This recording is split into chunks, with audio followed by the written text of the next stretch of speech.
Welcome back. We are here today for Wild and Chaotic, our crazy pirate adventures. As we get ready really quickly, just shouting out all of the sponsors here at Encounter Roleplay. We have a great deal of them, starting off with Modifius, the maker of the Star Trek games, Tales of the Loop. Some of my favorite games, one of my favorite home games that unfortunately haven't been able to play in a while, is one of the Modifius Star Trek games. I absolutely adore it. So please check out their stuff. Check out our Klingon game here on this channel on Thursday nights.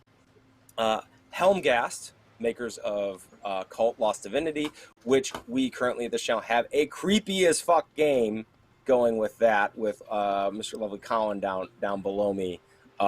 It is incredible. Please check that out. Also, great people over at Helmgast.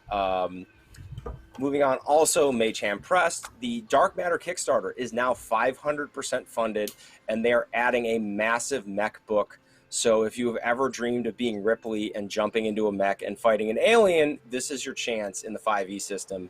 Or if you're just like a Gundam fan. Those are the two main things for that. So jump onto Kickstarter. It's still live, I believe. I may be lying, but go check. And give them some support. It looks like really cool, and who doesn't love sci-fi in your D&D?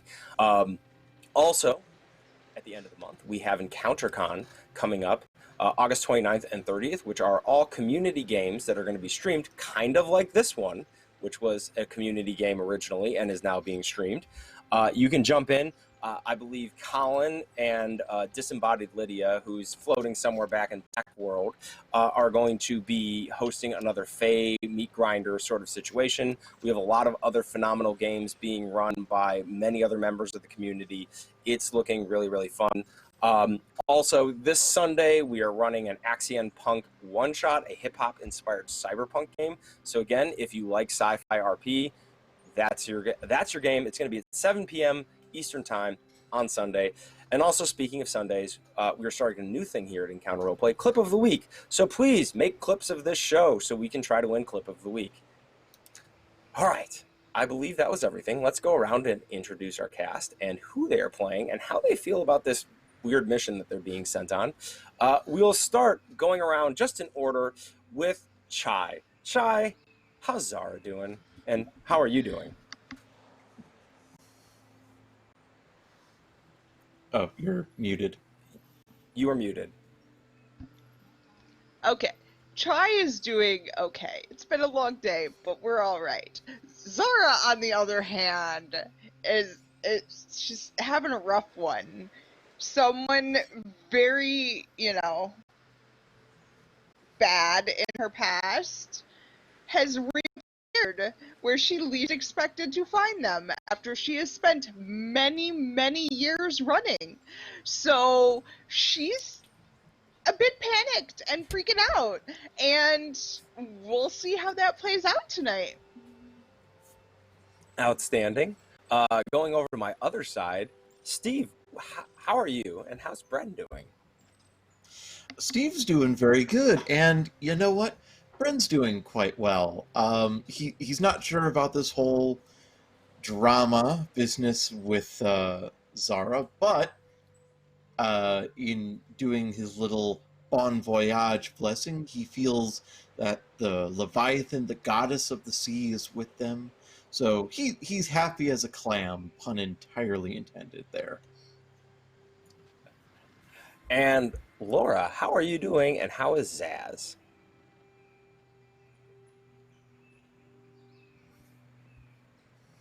Oh, I think you are muted. All right, hopefully I got that out of the way. I was doing fine. I'm doing less fine now after having talking muted, but there is that. So Zaz is actually doing just fine. They are very practical, and it's a job. They're expecting to get screwed over by the asshole who hired us, and thinking of ways to screw him over first. It's also contemplating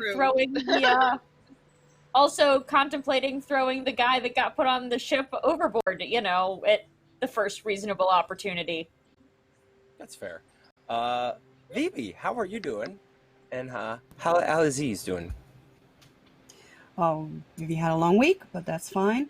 We're all at home. We don't have to go nowhere for 48 hours. Alize is kind of still grouchy at the governor because you don't mess with the pie maker. You never do. So she's still kind of pissed off that somebody messed with Mama Zara. But she's actually kind of excited because, well, A, she's still looking for her uncle, and they're going to a place she has not checked yet. Also, that might be the Elven homeland. She thinks that's a pretty interesting thing. Plus, there should be a lot of ziboom, because we're probably not going to be the only ones wanting it. And last but not least, our illustrious captain, Colin. How are you doing? And how is Kit doing? We both suck, Tom. How about you? Had a whole host of technical difficulties on the way getting here, and appears I'm now the proud owner of a brick laptop, so that sucks. But the backup computer's working fine for now, so that's good. And Kit's seen better days. I mean, it was good telling the governor to go fuck himself, and just really wish I could do that every session, honestly, because fuck that guy. But I think our first outing on the sea with Kit really as captain, I think the one thing I learned and Kit learned is that he has absolutely no idea what he's doing and has no idea how to pilot a ship and is completely in over his head. So, but I do want to just comment as Vivi said, if there is one lesson we learned from Sweeney Todd, it's that you don't fuck with the pie maker. And I think Mama Zara is every bit as frightening as Benjamin Barker. So we shall see how our pie maker fares. Can't wait to see what weird demonic entities you've been hanging out with there, Girly Chai. That'll be interesting. You run with a weird crowd. It's Zweihander and Encounter Roleplay. Somebody has to have made a deal with somebody, or it doesn't count. Yeah, true. Quick I'm shout innocent, out. I swear. Quick shout out. First of all, hello to everyone on YouTube watching the future. We appreciate you and we see you. And speaking of that, Kitchen, thank you for the crits for everyone. We please notice those blue dice up in the corner for automatic successes. Fantastic. Thank you so much. And if you want to help out this crew on this episode, they're going to need it. Please do donate. So that brings us to just really quick recapping. Last week, we met our illustrious crew of the Wilde here while they were commiserating the departure of their captain, and they got into a slight altercation. It really wasn't that big of a deal at the Splintered Mass Tavern. Like, someone got punched, someone got choked, just like standard regular day stuff. Got arrested as the local law enforcement showed up, and Kit and Zaz knew the score. You grease the right palms, you get out at dawn, you just basically spend the night in the drunk tank. Except that's not what happened. The governor had taken a personal interest in the crew of the Wilde, and while the crew of the Wilde was led off to the governor's palace, the folks they scrapped with were tied to posts and executed by firing squad, which is very much unusual. When they went to see the governor, it was a man named Niccolo Donato, and this was a man out of Lady Zara's past. And Donato pretty much strong-armed the party into doing a job for him. He learned of newly discovered ruins in the archipelago that he believes to be the Isil Asari, the fabled library city of Old Elfland. And he is very interested in a book that was rumored to be in that library. And he has offered to pay a substantial 10,000 gold fee and have their record cleared in terms of piracy if they agree to retrieve that book. The one catch is one of his people needs to be on the boat to oversee the process. We ended with the crew setting sail, and Lady Zara, who was deeply troubled by the reemergence of Donato into her life, did something she hasn't done in a long time. She reached out to an entity she once spoke to in an angry moment. And, well, we're going to pick up with Lady Zara below decks, reaching out into the abyss. I think Zara is down in her quarters, and she's probably, got her globe and her cards, and she's just shuffling and putting down and clenching her fist, and she's like, you see fury and like panic and a whole bunch of other emotions just washing over her face, and then she gets real quiet and still, and she just puts her hands down on the table, and she's like, I've waited all these years, and now he shows up once more demanding things from me. Like, hasn't he taken enough? Like, my patience is gone, and I don't know how much more I can suffer this. Like, is it time yet? I serve, help me. And then she just kind of goes black for a minute.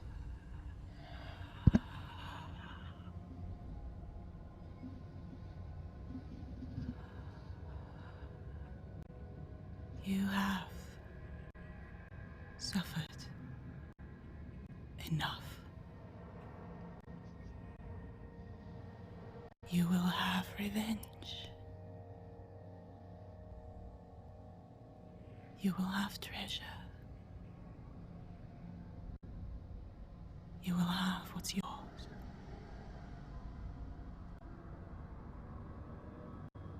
Let me guide you.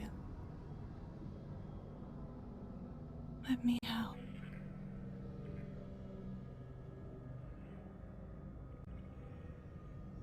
I am with you.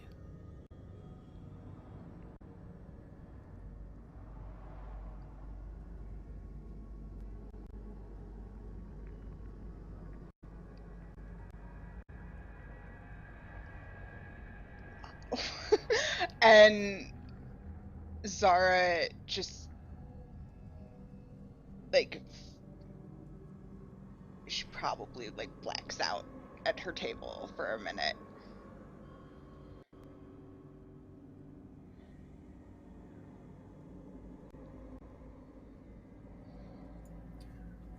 Do you end the communication at that point?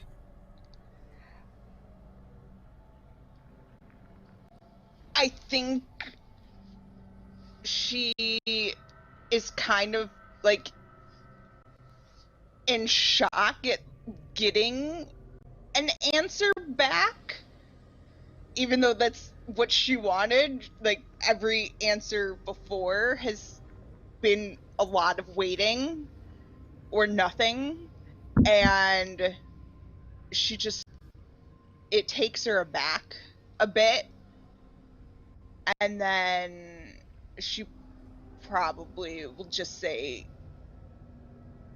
yes, like, guide me, and I do whatever you ask. He has what is yours. You take what he wants.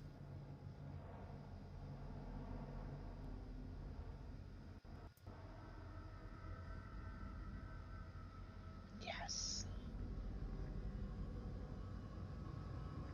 Be mine. Yes.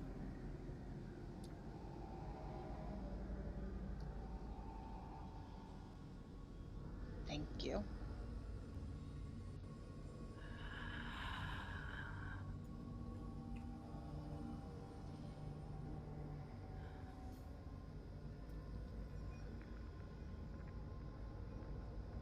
And as we exit this communication, I want to do a quick shout out to Celeste. Thank you so much for that 12-pound donation.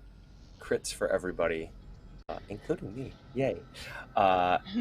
So now, as Lady Zara is below deck recovering from this rather shocking interaction, we move to another part of the ship.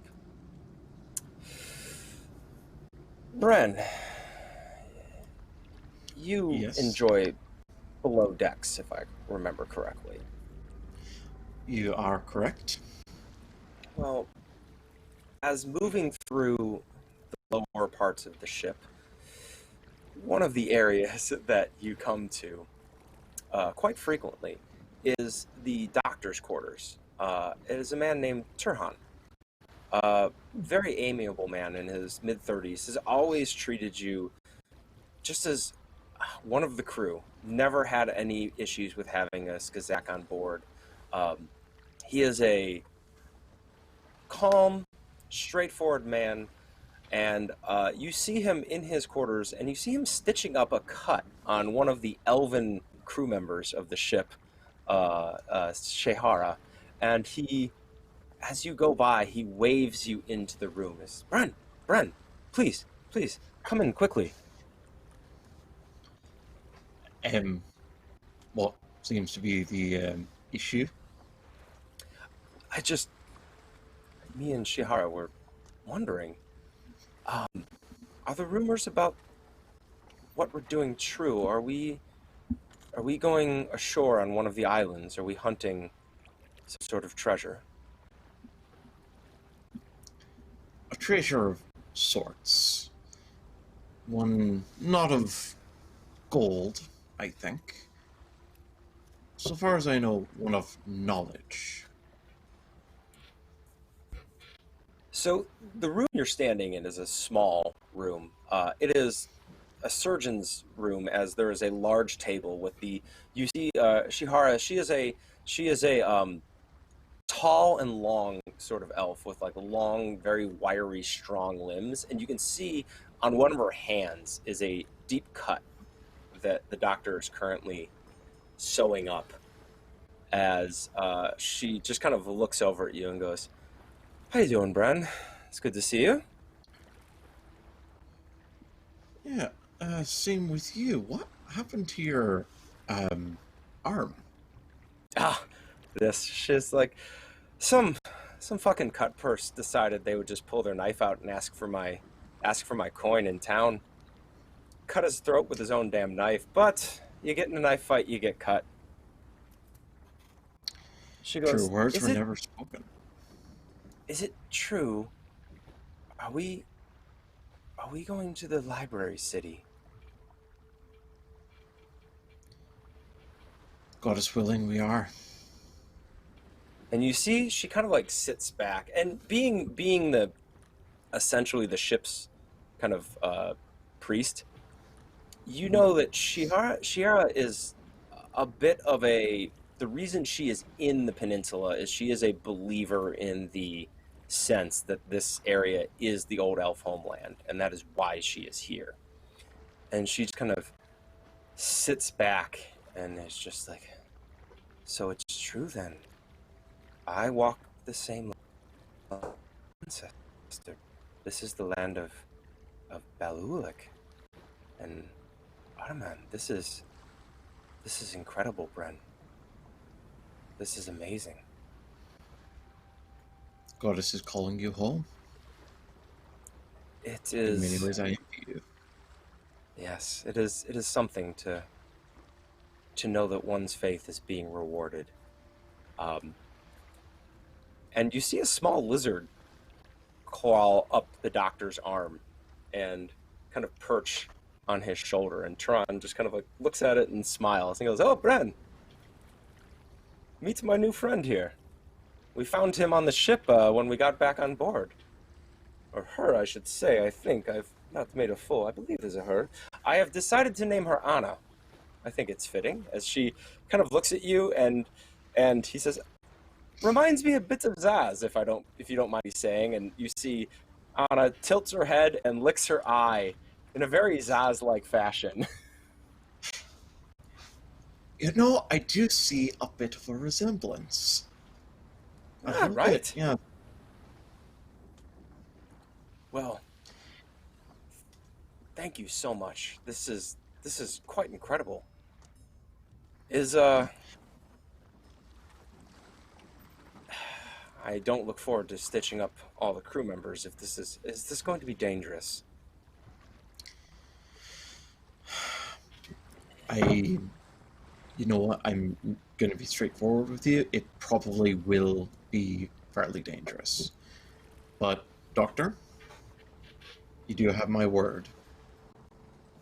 If you need me to assist you in healing, though in hindsight, I do not recall days at the Abbey fondly. They did teach me how to mend wounds, so if you do need any assistance, you need only call. He just kind of looks and it's like, oh, of course. This and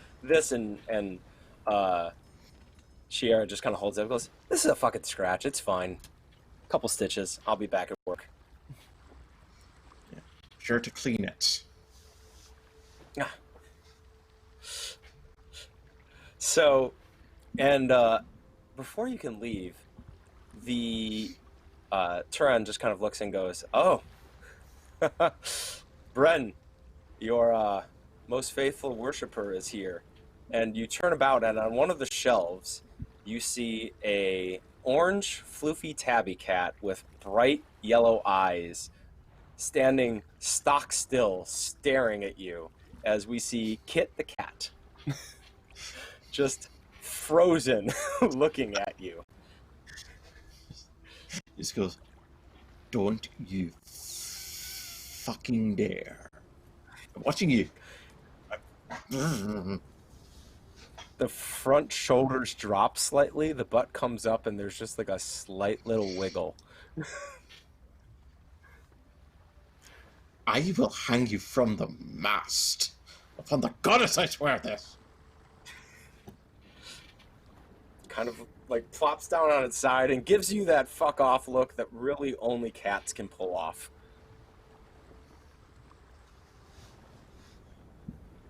You know what? I'm taking to Anna already, because lizards don't pull that. They don't pull that. Anna licks her eye again. See? Turns a Perfectly slight on. shade of green.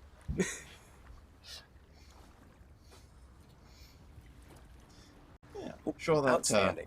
Zaz, I'm sure they'll be pleasantly surprised. Turan kind of looks at us. I plan to introduce the two of them quite soon. I think they'll get on splendidly.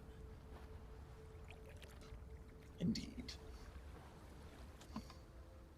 So, the first day of sailing goes quite easily, as exiting port and making your way around the southern end of the island that is the home of Samara doesn't take terribly long. And before long, it is time for dinner, as Lady Zara is preparing a meal. I would assume that there is a general table, but you can't fit the entire 30-person crew on one table, so you space out. So let's go with the fact that the four of you are sitting down for dinner, having ended your shift, and Lady Zara, you are preparing to serve them their meal.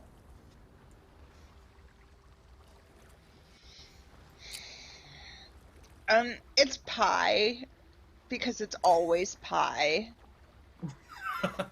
But, you know, I think at this point it's like shepherd's pie, but it just doesn't look quite as good as Momzar normally makes. It's a little sloppy on plate, but, she makes sure everyone, gets some, and will take her some and not sit at her usual table in the corner by herself. She'll go and join the rest of them here, and she's just like, sorry man, usually is better. I'm just seeing the governor really messed with me. And I suppose I probably owe you guys a bit of an explanation about all that. So I am a bit curious. Yeah, Alize is like Kit. digging through a shepherd's pie. Oh, mama. So Kit is a Look little on the bit deer. late. As you all are like sitting down, Kit's a little bit late to dinner.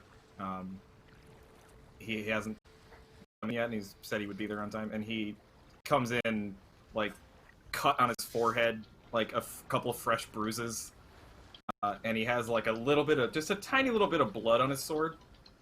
And he comes and sits down and like wipes some sweat off of his brow and sorry I'm late. Just had to get a little bit of stress out. Did I miss the shepherd's pie? You know I love your shepherd's pie, Mama. Yeah, it didn't quite turn out as good as normal, but she'll serve Kit. Oh, thanks. It has the clumps, but numb. Mm-hmm. It's shepherd's pie. I can't tell the fucking difference. It's all slop in the end anyway, but it tastes damn good. Kit sits down. Zaz is going to give the dirty weapon a very, very disappointed look before literally just grabbing it from where he set it down and cleaning it and like honing it a little bit and then like giving it back in one of those like, look, you don't do that to a good weapon sort of thing. But she's not going to tell him that because they're just going to clean it for him and then... I even brought one of my spare hankies just to wipe it down. I mean, it's fine. No, don't worry about it. I'm already doing it. Yeah, well, Bren, when you get a minute, Sailor Jerry could use a little bit of stitching up on his right side there. Right, and what are we talking about? You need any stitching up? No, fine, just a scratch, really. This is nothing. One for the collection. And you've cleaned it out, right? Yeah, I mean, I dabbed a little bit of whiskey on it. Should be fine. So the doctors actually go through and clean it out. The last thing we need is a giant infected head wound on our captain. Yeah, all right. But can I have my shepherd's pie first? Sure. Okay. Well. Oh, hey, Kit. How's everyone doing? Cat likes shepherd's pie too. Yeah, I mean, that's one thing he takes after me with. That's for sure. What are we talking about? Zara erroneously thinks she owes us an explanation. Oh, nah, shit, Zara, I don't give a fuck.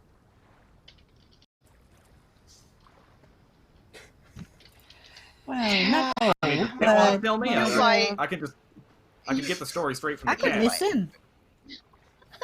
I'm really trying to get him to move. He just won't. Stream cats are expected online, so feel free to we'll audio through it. He takes after his namesake. He's a stubborn son of a bitch. As Kit the cat firmly plants himself in the middle of the table, eyes locked on Bren. Zara licking his lips. Oh. When you say trying to make him move, what exactly are you doing? I please, Orly, baby. Wow, this is totally. Yeah. Okay.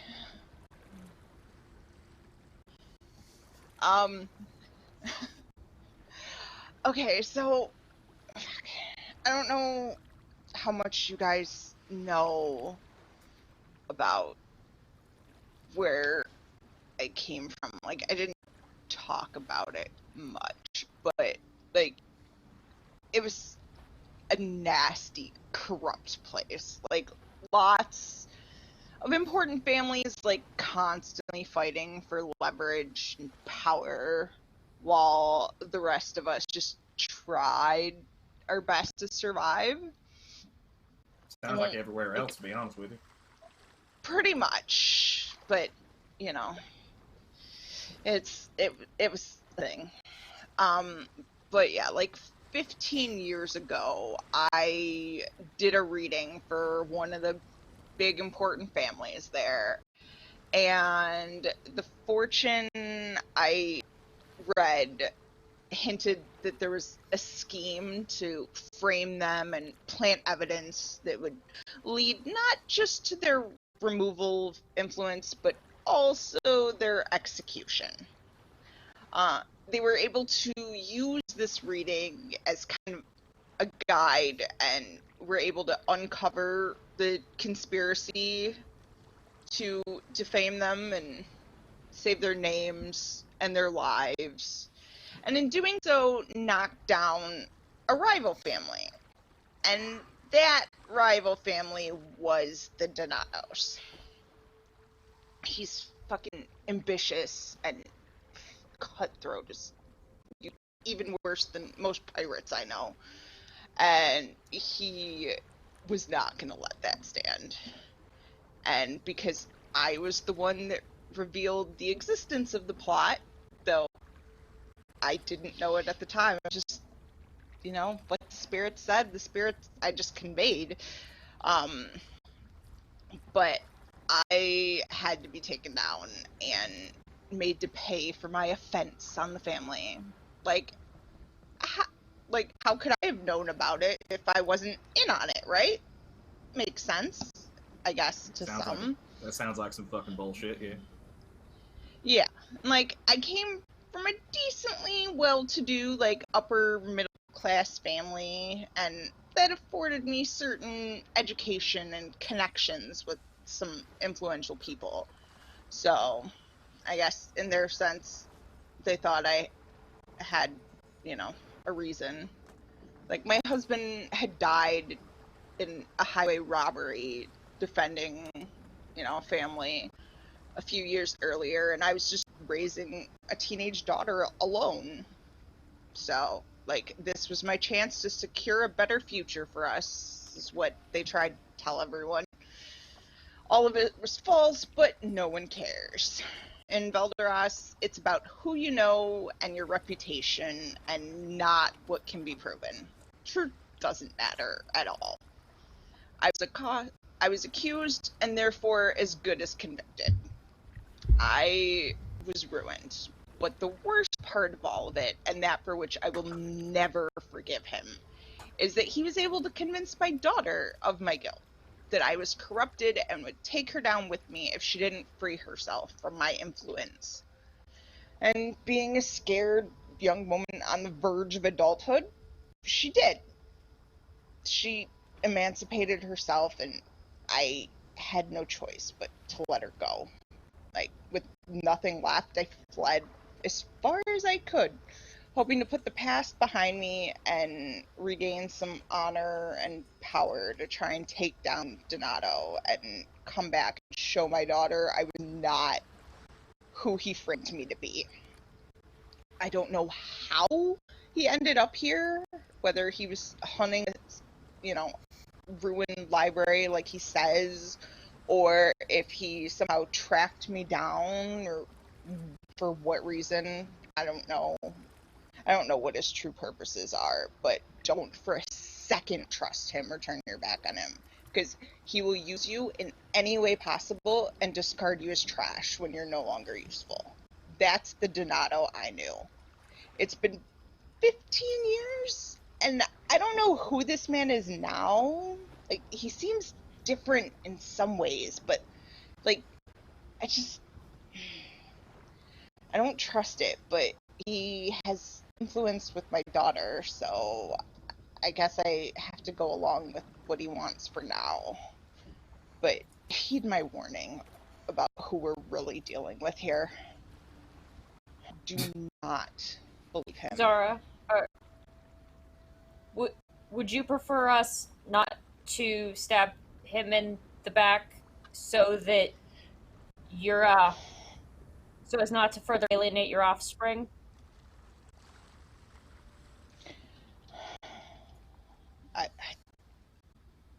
I'd love to kill myself, but he's the only connection I have with her right now. All right, so But we find out, I don't. you know, where she's at and make sure she's all good, and then we rescue her, and then I, you know, strangled him in his sleep, just like I promised. That's fair. Yeah. And it doesn't sound get a like she piece of needs it, too? rescued. Well, Well, since I can't kill him straight away. Not yet, but Not straight Not away. yet. Look on him, more. Believe me, I'd like to. I'd like to. love to help you. Oh, Zara. Although, And like, sorry. no, he, as a governor, I'm sure he has a paper trail that could lead us to her. We don't necessarily need him, but if your daughter has been raised by him for 15 years, it might further alienate them if something were to happen to him. I mean, if that sort of thing matters. I'm just gonna go back to eating my shepherd's pie now. No, I mean, you got a point there, Zaz. I mean, it could be. Go ahead, Brent. And just want to say, I'm sorry you're in this position, Zara. I don't think I would wanted the position you're in to be placed on the worst enemy I can think of. Yeah, it's... Fuck. How the hell did he end up here? Like, how did he become governor here? I mean, Cried ambitious for, like, pricks are Lake drawn to Shade. power.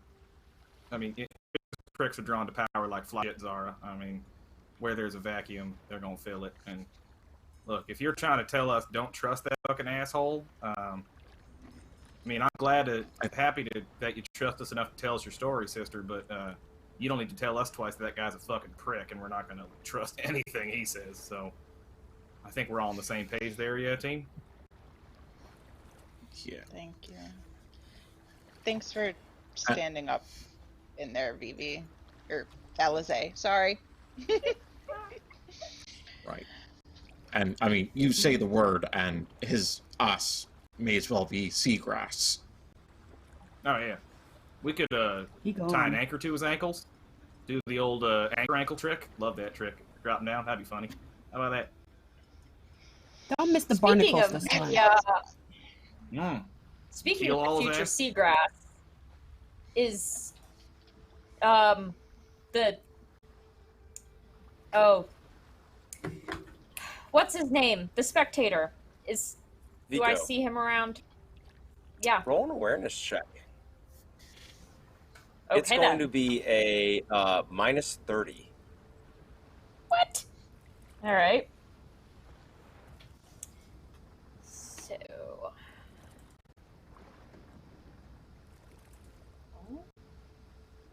17. I was needing to beat a 52, so minus 30 from that is 22?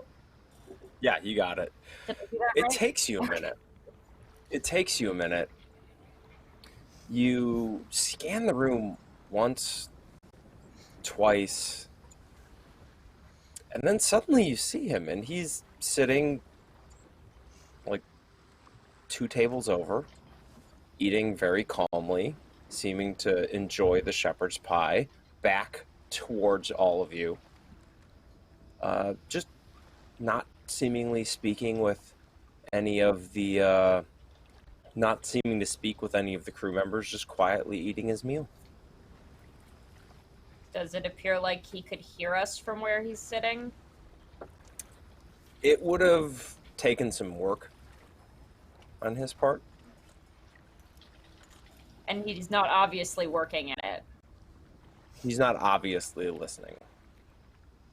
Okay. I'm gonna try to subtly point him out to the rest of the table and make sure they're aware that he is down here with us.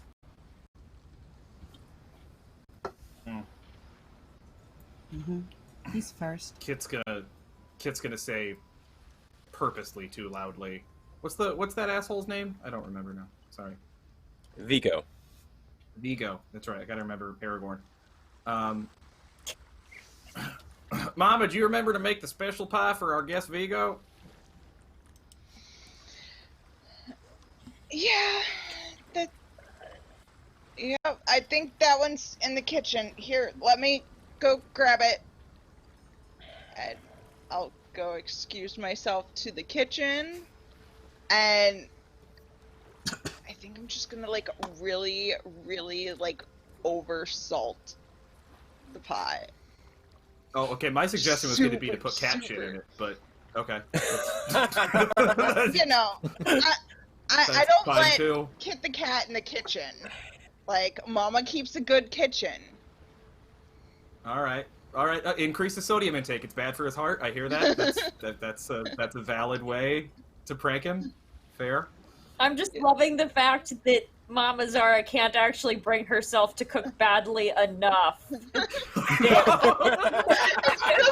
really what it is. Like, I have a reputation to uphold. I don't let cats in my kitchen. As Mama Zara is Like, I putting can't salt, even spit in this. as she's putting too much salt in the pie, she's like shaking. Oh, no. Do you bring Vico the oversalted shepherd's pie? Totally. So, as he was already eating, you sat down and he looks up and goes, "Why, thank you, Lady Zara." And he kind of indicates it's quite lovely. It very, very well done. Thank you for bringing me onto your ship. I'm afraid I'm at a bit of a disadvantage. I don't know your whole history with the governor. I only started working for him fairly recently, but I have interpreted it as not a positive relationship. And I just wish to apologize if my presence here is bringing you any discomfort. As he, like, scoops a piece of the new pie and just has all those, like...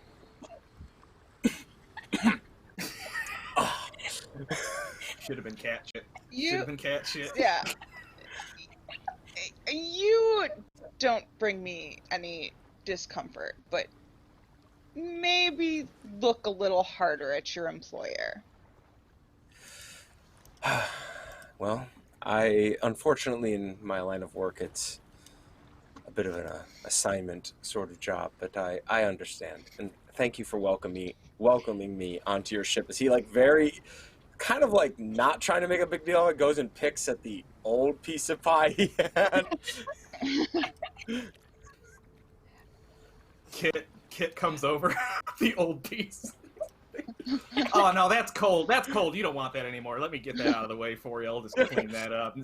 That starts acting like a busboy cleaning dishes. That's very kind of you, Captain, as he, like, kind of holds on to it and then lets go. Thank you, brother. Hey, not a problem. What? And he turns back, like, quite a ship you have here when the captain himself clears away your dishes. This is a true welcome. I cannot express what it means to me. Pleasure's all ours. Ooh, all right, so two things really quickly. First of all, we hit our retweet goal.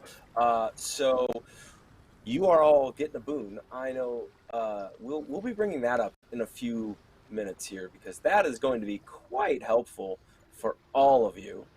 And also, thank you, Anna, for donating another round of big crits. Or Anna, thank you for that. Sorry, I crossed up between my lizard and the person. Thank you for donating another round of big crits. That also will come in quite handy here, potentially in a few moments. As the meal wraps up and you all disperse, Kit, as you make your way out of the galley, you brush past several crew members all going about either starting their night shift or heading off to do whatever that is that like their few duties before they can turn in. You see one of your sparring partners, Valentine Vizali, a smaller woman who's a ferocious member of the deck of the boarding crew, the one who gave you the slice on the side of your face, as she just kind of nods at you and then just goes like a little like, Yeah, I know. That's good shot. Good fucking shot, Val. Well done. just you're still slow. Yeah, I know. Well, And you do see Alize beginning her nightly climb up to the crow's nest. yeah. Hey, Allie, you got a minute? Sure. Yes, sir. What up?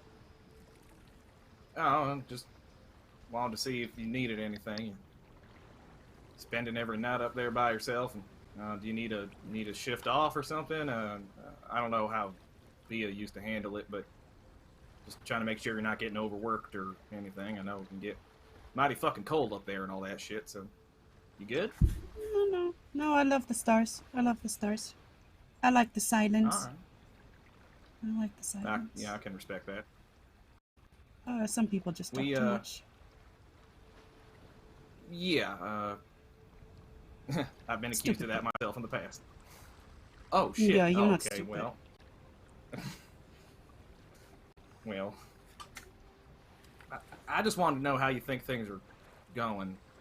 I mean, I respect your opinion and all, and wanted to get your take on how we're doing. We got enough gunpowder. We could flip the boom. Yeah. No, you love the. We gotta make plans to take out the governor. Yeah. Totally in here the for north. that. Yeah. Save the girl. Man. How about you? Anything you need? Well, me, I just Mm-hmm. I can't steer a ship for shit, so that's a problem. You have to work on that. You Honestly, called the captain, Bea. You never did before.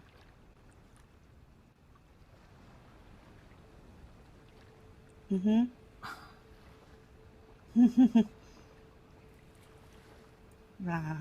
Big ears.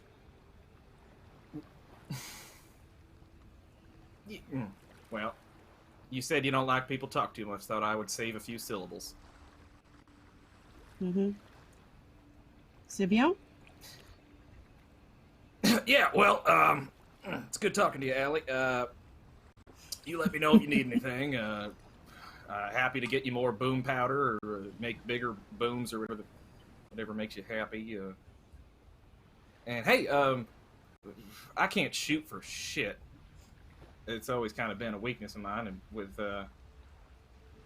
without Captain Beatrice around anymore, ain't nobody that can fire a shot like you. So I was wondering maybe if you got some time, you could help me out with some target practice. Yes, sir. We can do that, but not the night before. You know, shoot my head. Well, no, yeah. I mean, I thought maybe we'd just go up to the crow's nest and shoot at seagulls or something. I don't know how you do it. Well, you'll be sober, because I will not let you shoot me or anybody else. So you will not drink night before. I show you to shoot. Listen, I never drink while I'm on duty. Mm-hmm. That was out of character. All right. Well, have a good night, and hey, my door's always open if you need anything. I don't know what the normal policy is, but shit, if you need anything, just hit me up. I'm happy to help. Mm-hmm. You need any help to talk about Bea? You let me know. You come up in Can crow's we nest. just- Tell me in the wind. Do you? All right, Ellie. Yeah, it's yeah, yeah. I'll have a chat with you. Yeah. Yeah, I Yeah. should be. I gotta go finish polishing that sword. Actually, it's still pretty. Yeah. All right. See you later. Take care. Salut. Kit just does a heel turn and beelines for his cabin. So as we close down on the first night of sailing, is there anything any of you want to do before you bed down for the night? Bren would like to do something kind of sappy.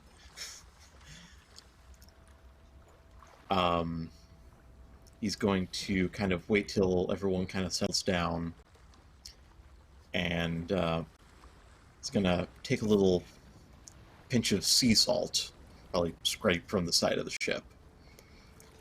He's going to go out to the bow. This isn't a spell or anything, this is just prayer stuff. He's going to go out to the bow of the ship, and he's going to slowly let the sea salt drift from between his fingers onto the wind.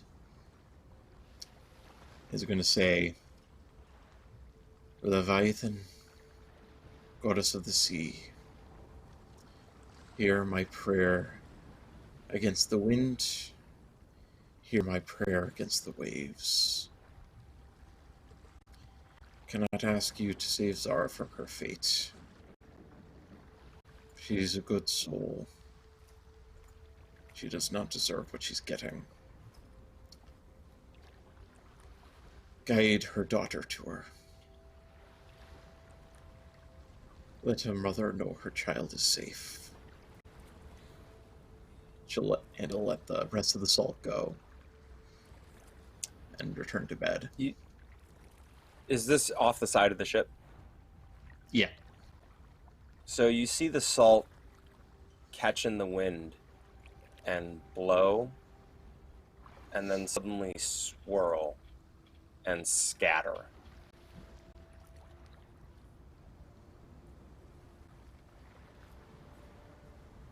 Thank you. You've given me peace tonight.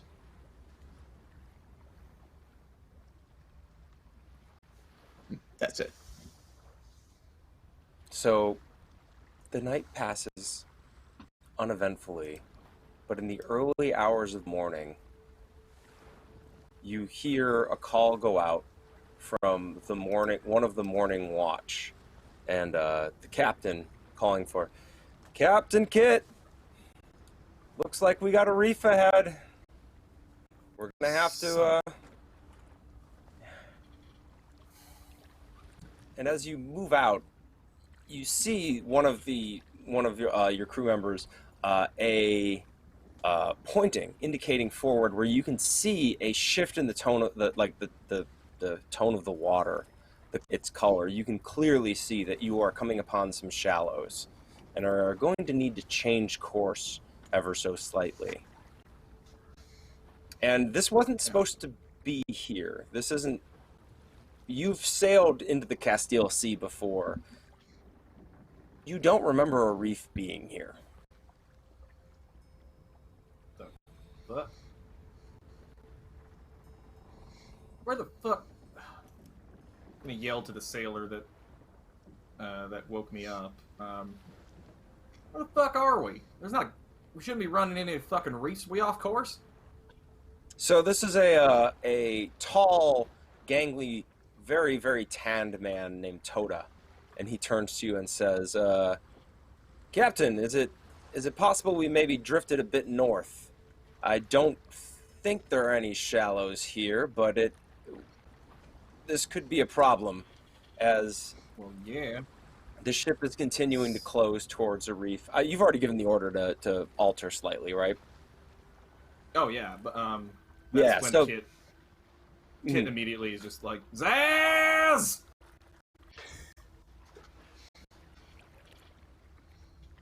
Oh, you're muted, Lauren. Yep, I noticed that. Zaz comes up. They were getting ready to come up for their shift anyway.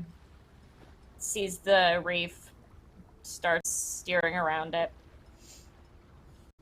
And then Toda just indicates, Captain, it supposed looks to be like here? we got some shoals over there, too. It looks like we're gonna have to cut kind of a fine course here. We're getting into a bit of a maze, it looks like.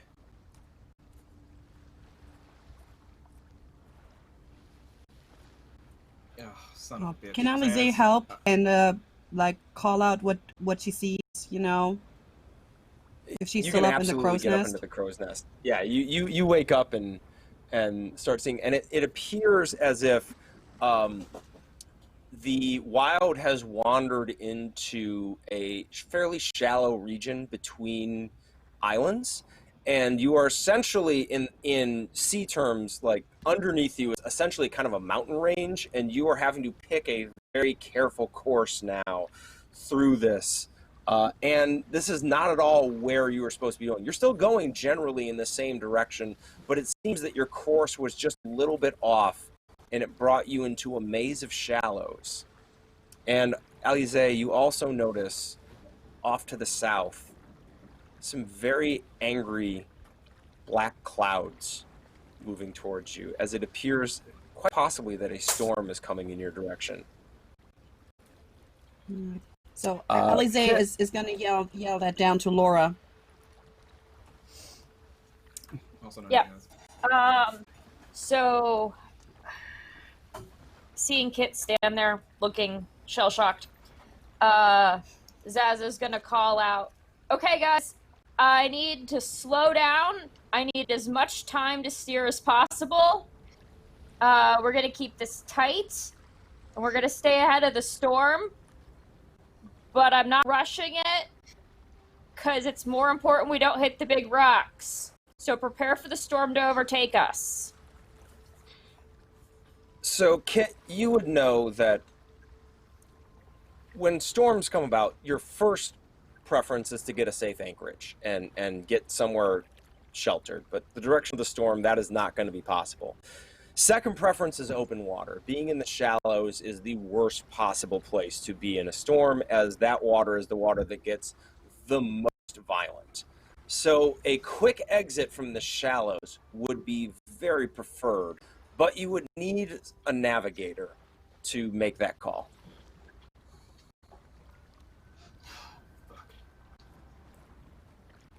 Run up to Zaz. Zaz, we gotta get out of here and get out in open water quick as we fucking can. It's not gonna get any quicker if we run ashore. I know. Shit. Look, You I want can go to try to send whip the boys. someone for Mama to stand up at the prow so she can help navigate us? Yeah, we're gonna need Mama for this. I'll whip the boys into shape, make sure that everything's working well on deck. You can, if Mama can Everything's plot the working course and you can fine. steer us. Well, Yep. well, I'll make sure of it. We'll get there as quick as we can, but we're not gonna rush it. Being caught Roger here in the that. storm is bad. Being caught beached in the storm is worse. That's true. But if we're still here when those clouds roll in, we're super fucked. Regardless. I mean, it's a damned if you do, damned if you don't, Zaz. The first rolling thunder rolls across the ocean towards you. Son of a bitch. All right, As- let's get going. I'll go grab Mama. I'll send her up to the top. And Kit fucking runs.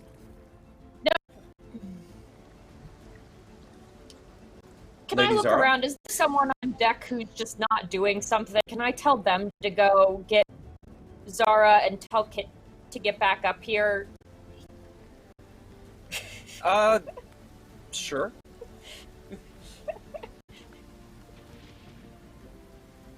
Toda has been relieved as lookout, as Alize has taken over, so you could send Toda below deck. Yeah.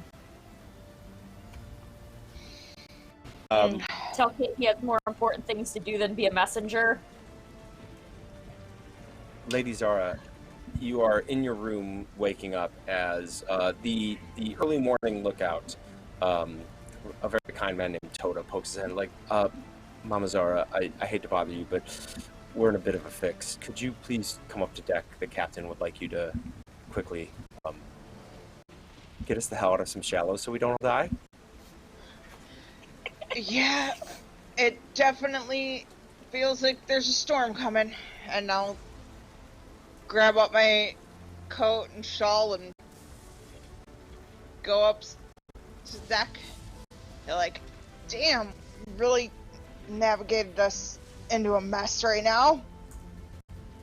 The wind is I'll beginning see to what pick I up can a do. bit. To navigate out of this, you're going to have to make a -20 navigation check. Well, I have... actually, no, it's daylight, isn't it? So I don't see stars. Yeah, it's Yeah. morning.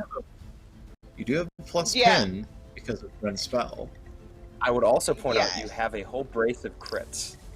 Yeah, I think Mama Zara's gonna... True. I'm gonna spend one of them fancy, fabulous crits. Thank you very much, chat. To get us out of here, because dying on this reef does not sound like a good plan.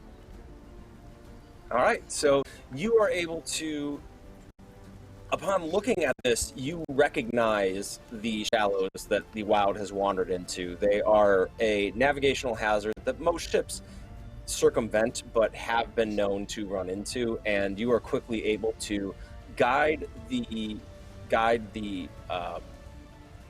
Wilde out of. And now, as the storm begins to close, together with Zaz, the Wilde begins to move out into blissfully deep waters. As the storm closes in, I want, before we begin this, now that you're out of the shallows, we'll reduce this. And actually, you know what? We have a boon. So we're going to say that you all auto-succeed your stress test here as the storm begins rolling in. So no peril will be taken. Thank you very much, everyone, for retweets there. The storm begins in, and now preparing for a storm. Kit as captain, and many of you would know your jobs in this case. Securing cargo. Anything that can be tied down must be tied down. An open flame on the ship. All open flames need to be put out. So Kit, who would you send to deal with those two things? Or who on the crew would be most likely to deal with that? I mean, getting below deck and slinking around quickly is probably something Bren's pretty good at. So I would send my boy Bren to put out the below deck secure things and extinguish flames. Okay, so Bren, make me an awareness check to go find all the open flames on ship. Right. Awareness check. And we just see. Okay, that's gonna be interesting. You get a plus 10 because of your spell. Sure. Okay. Okay. Come on. Don't screw me now. And I'm having a bad time. Yeah, it's a 8 or 4. You've got All right. So you make a quick round. You extinguish several lanterns, and you make your way back up to deck. Who is securing cargo? That I could do myself. Okay. I believe so. Everyone has if everyone has a dot and tradecraft, because that is our stand-in for sailing related skill. Yep. So Captain Kit, if you could make a tradecraft roll to go around and check the bindings on everything before the storm arrives. All right. So that's not great. Not ideal. We have these lovely fortune tokens if you want to take advantage of those. Mm-hmm. Yeah, let's do it. All right, so please re-roll one fortune token, or re-roll your.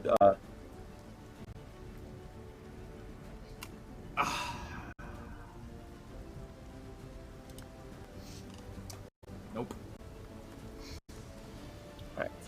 So you make a quick circuit again. Hey, you know what? It wasn't a crit fail, so could have been worse. As you check below decks, give several pieces of cargo a good hearty tug on their ropes, check the knots, and the storm begins to close in as the waves begin to rise, the wind begins to blow, the rain starts coming down in sheets.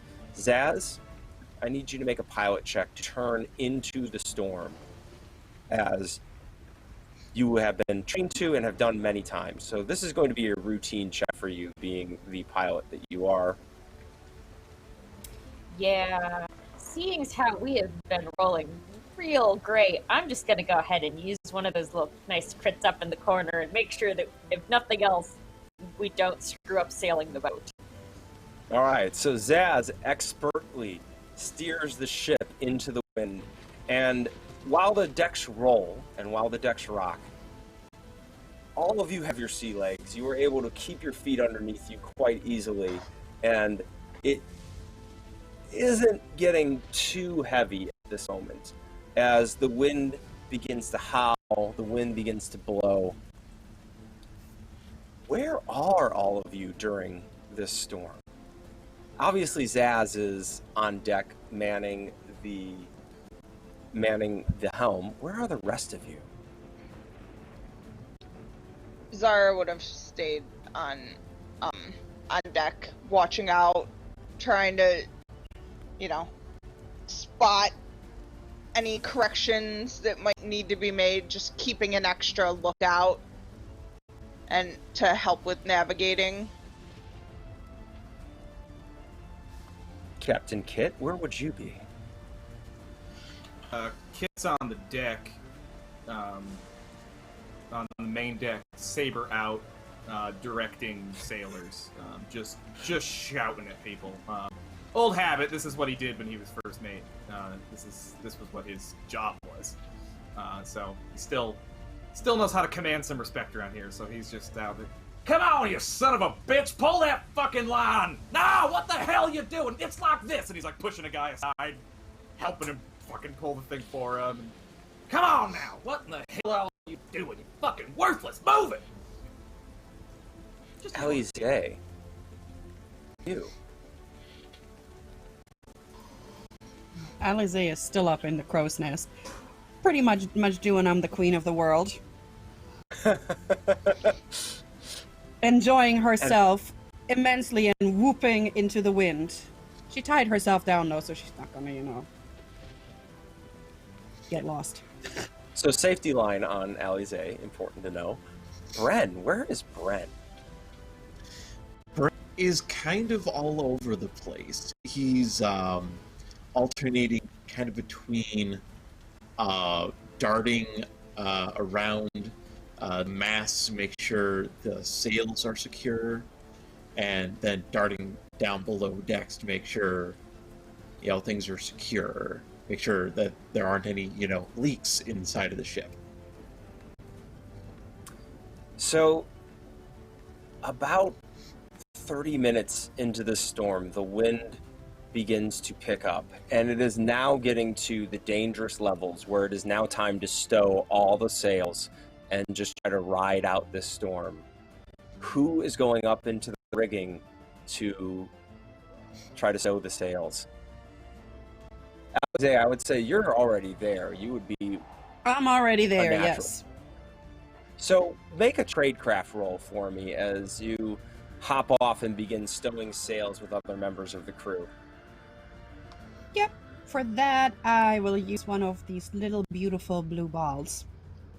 Ah, excellent. So because Alize has no points in that. The experienced sailor that you are, Alize, hops down and very professionally and very quickly moves through the rigging, stowing sails. As the wind picks up, at one point, the wind shakes one of your groups on the sails and it starts to come loose, but you and one of the other sailors get a handle on it and quickly stow it away, getting it firmly under control. Very good. Now, Lady Zara. Deck. It is quite dark.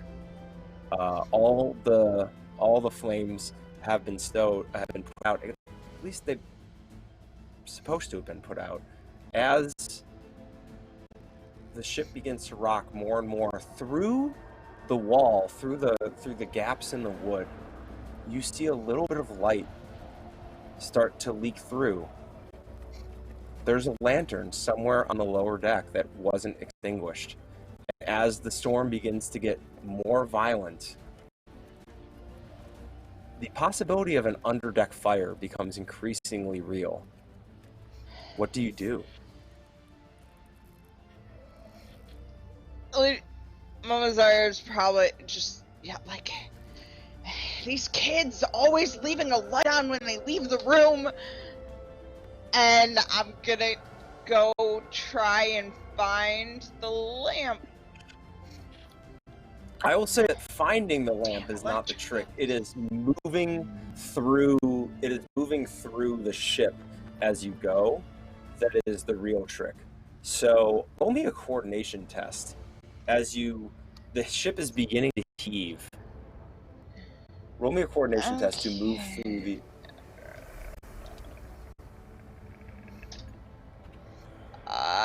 No.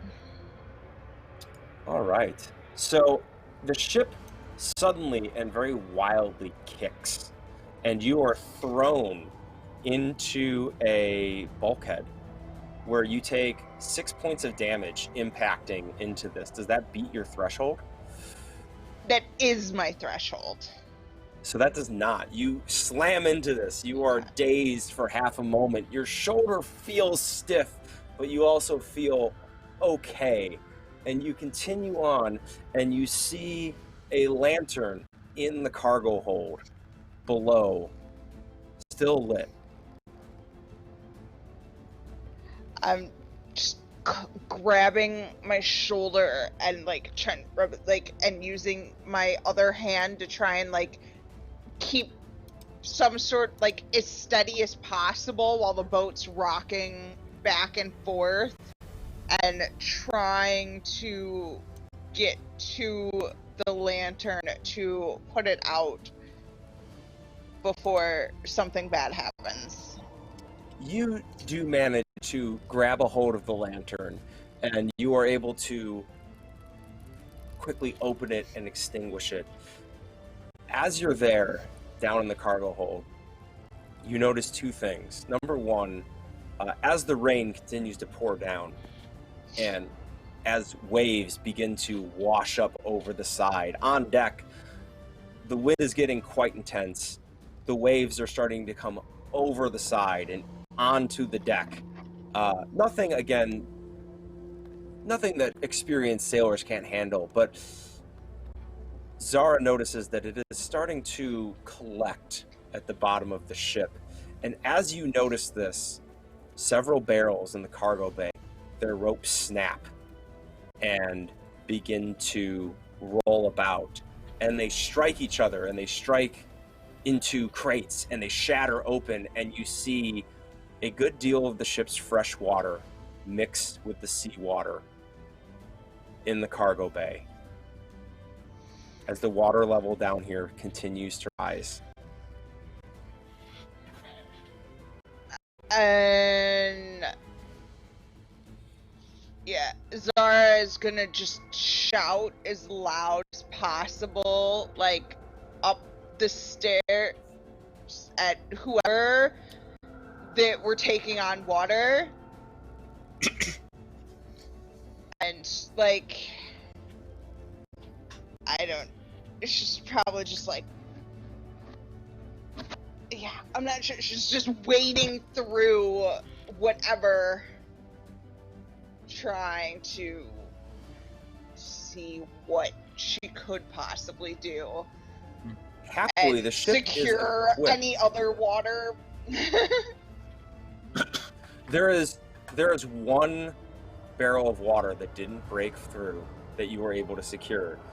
And as the water level rises, happily the ship is equipped with a bilge pump. Yes. Of course it Yes. is. Of course it is, because it's a sailing vessel. It is a. Tell it me is all a, about bilge pumps, essentially- Tom. So it's a chain pump that runs essentially like a string of buckets that will bring the water Yeah. up from lower decks and spill it out the side.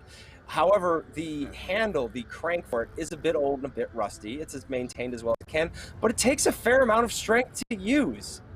So, would someone like to roll a brawn to attempt to use the bilge pump at a fast enough speed to lower the water level? Captain Kit, please make a if it involves challenging being- roll. Yeah, Which if it involves is being big negated and by strong and Bren. stupid, I'm here for it. Yeah, which is negated by Bren's spell. So you are rolling a flat brawn test to attempt to pump the bilge pump. Oh, it's a brawn test. Okay. The only reason I bring this up is I have shipwright and like ship repair as my trade craft. That was my specialty I took. Actually, you know what? I think I'm better at brawn. No, I'm actually better at that. So. Okay, well, if you want to do This brawn, is yeah, this is an endurance. This is going to be like 45 This is minutes just of being you doing strong. this. This is going to get tiring. You know what? I've been burned once tonight. I'm taking a crit. All right. So as Captain Kit goes up to the bilge pump, just cracks knuckles. Does the shirt come off? Oh yeah, I mean he takes the saber that he's up on deck, you know, yelling at sailors, and he sees Valentine, and he just looks to Valentine and says, "You're in charge," and just like haphazardly throws the saber to her, and then just like rips off the jacket and runs downstairs. And gets to the cracks his knuckles, gets to the bilge pump, and then just Yeah. And he's been doing cross, and he is just gonna crush this thing. Yeah. For 40 straight minutes, Captain Calloway is just destroying this bilge pump. The water level in the I couldn't do it with a straight face. I know, I can't either. You can't say destroy the bilge pump. I look forward to the gifts of that. Just saying. I'm sure Anna's already clipped it. So that's his determined face. The water level not only holds steady, it begins to drop as the storm eases. The worst of it is passes. Chat, you did amazing giving them these crits. Those all came in pretty serious help. Because if a few more things had gone wrong, it could have gotten really, really bad. However, as it begins to calm, Zaz, to your mind comes the call that Lady Zara threw out about the water, the fresh water, down in your cargo bay. Yeah, huh? Yeah, I think when you go down and once it check, calms down. when you go down and Did check, they do my cargo bay? there is not enough fresh water for the rest of this journey. There is maybe a day or two. Okay. Happily, you do know that There's an island of fresh water nearby. You are entering the Castile Sea, which is one of the first large open areas of water in the archipelago.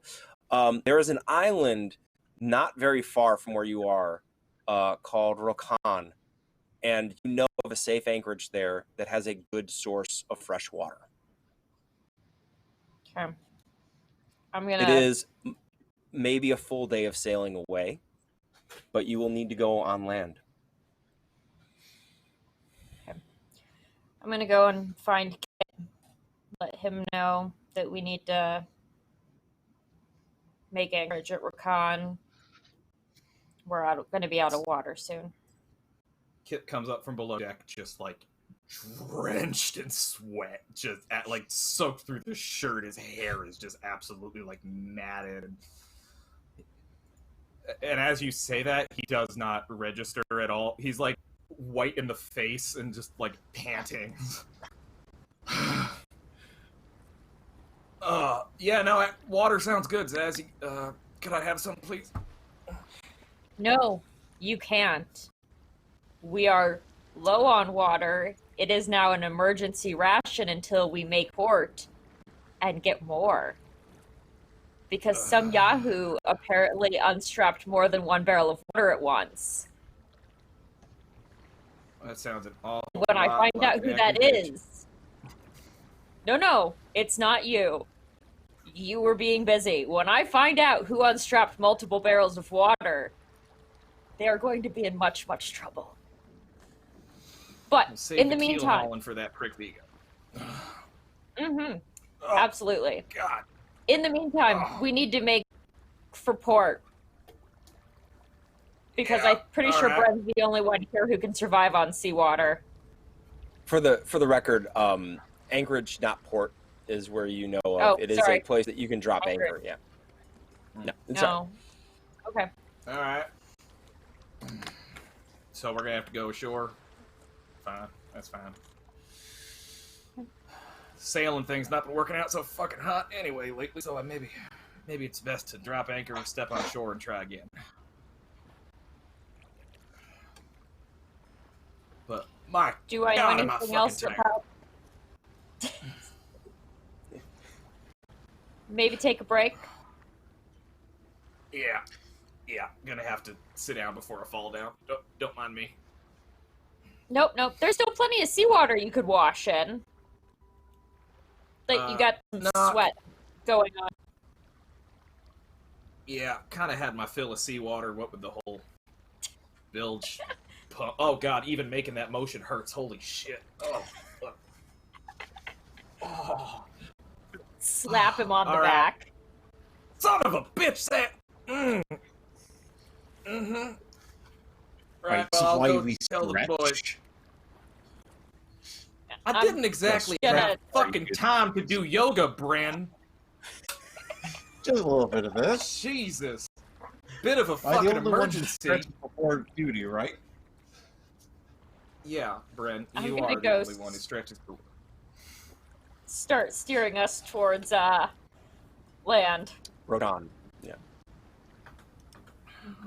Oh, we're going to Rochan? Shit, alright. What? You said shit alright, like there's something I should know about Rochan. No, nothing comes to mind. No, not at all. No. Okay. While we're making for land,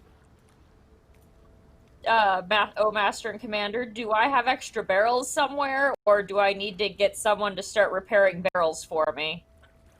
You do, in fact, need to spend some time. You have about a day of sailing to fashion some new barrels for water, as the ones that you had are now shattered. You do have essentially parts and kits to make them, and they're not going to require a roll. In the terms of this would be pretty standard work for sailors, and the storm went pretty late into the night. This was a long night for everyone. The next day is sailing across pretty calm water across the Castile Sea, and as minor ship repairs are going on, small tears in the rigging, repairing, creating new barrels, things like that, you go about what amounts to a normal day on the vessel. So what does a normal day on the vessel look like for each of you? And we can start with the captain. Captain, what would a normal day entail for you? Threatening the crew. No, not really.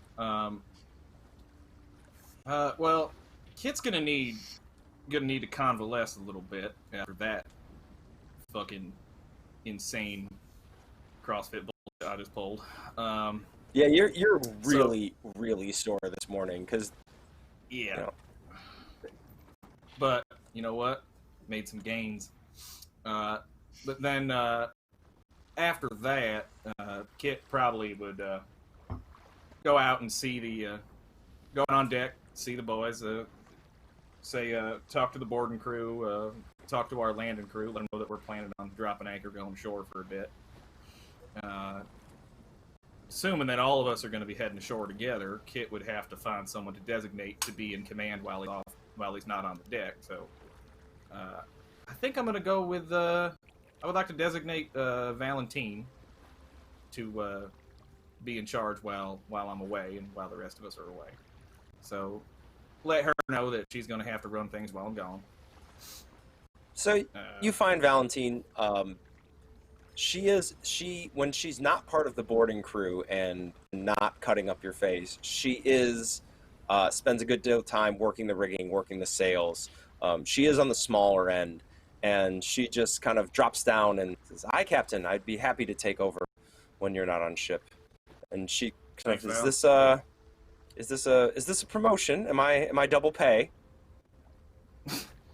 Don't get used to it, Val. This is only temporary, but... Well, you know, hey, shit. I haven't actually picked a first mate yet. Play your cards right. All this goes well, we'll talk about it. Does it mean I have to be nice to you during sparring? No, beat the shit out of me, Val. Come on. It's the only way I ever get better. All right, then. So, you said yourself I'm too fucking slow, so make me faster, Nick. I'm not a miracle worker. Yeah, see, what? That kind of attitude is the reason I kind of want to pick you. So, where do we find Bren during all this? So, Bren will probably start the day with kind of a public prayer / sermon about the goddess, as he usually does. The rest of the day, periodically, if he sees everyone's kind of a little chaotic, people are disorganized, he will go into a shanty to try and get a rhythm going. People actually working and not lollygagging. So, as a quick point during your prayer, of course, standing off to the side on like one of the gunnels of the ship the entire time is Kit the cat, just utterly still staring at you as you lead the believers on the ship in a prayer to the Leviathan.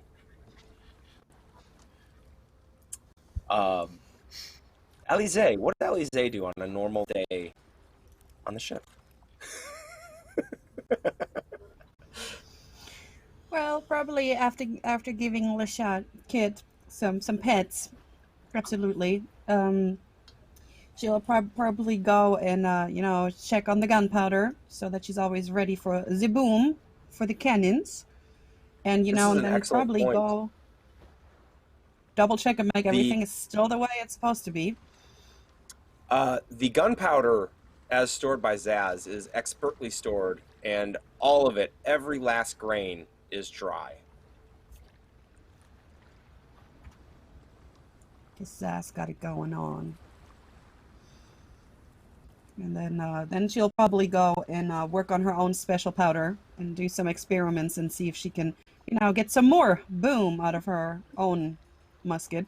Because after all of this and all of his gains, Kit is probably not ready to do shooting today. Fair. That would actually be terrible. Like getting recoil into a sore shoulder. That would be awful. Yeah, you spend your time making some extraordinarily fine grain powder for your special shots that you like to take with your musket. What does Zaz do on a normal day on the ship? Well, on a normal day, Zaz goes through and double checks their work to make sure everything is still in order and takes their shift at the helm. And as the quartermaster is actually the one who does the shifts, so sits there and makes sure that the shifts are properly staffed. Though for Zaz, this is not a normal day, because Zaz is making sure that people are making barrels correctly on their off time. And anyone that they find sitting around and not making barrels on their off time is promptly told that if they would like to drink the water from the barrels, that they need to go and help make sure that there is containers to hold it. Excellent. And Zara, what does Zara do on a regular day on the ship? Zara probably, like, she's frequently in the kitchen making Lord only knows what, probably lots of pie crust and such.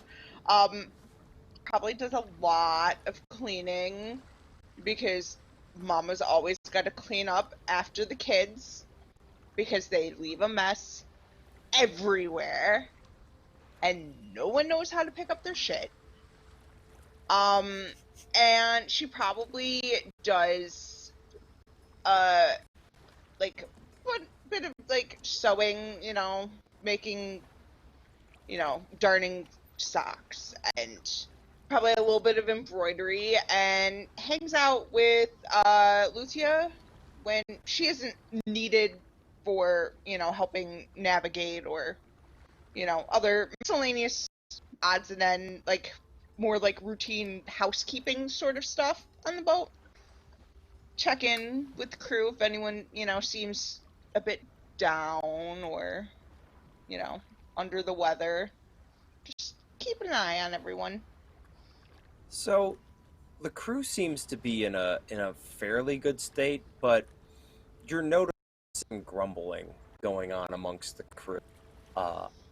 This journey hasn't gone particularly well thus far, and they're taking notice of that. And Kit, at one point when you're on deck, there is a deckhand, a very able sailor, also a member of the boarding crew named Heinrich. And as you walk by, kind of throws you the normal, like, salute greeting with just a little undercurrent of disdain, as is Captain. Something the matter, Heinrich?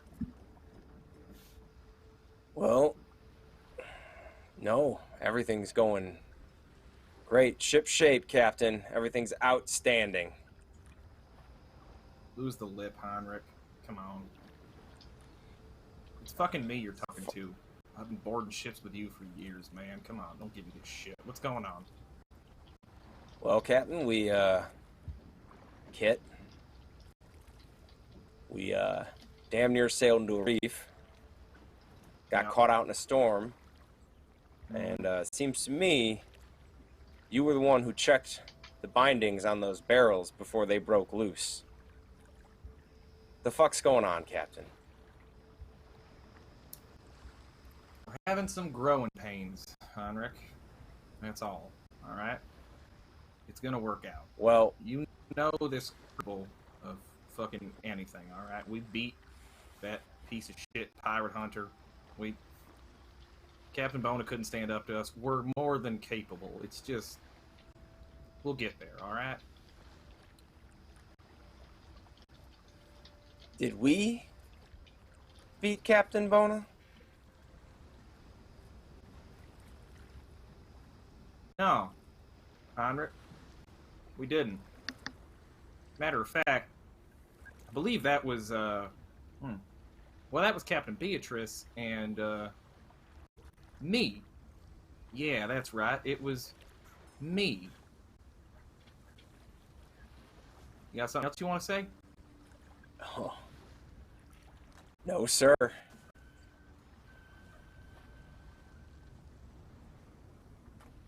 Drop that smug fucking smile off your face, Heinrich, or I will wipe it away myself. Aye, Captain. As he turns back and goes back to the rigging work he was working on. Sons of bitches, no fucking respect.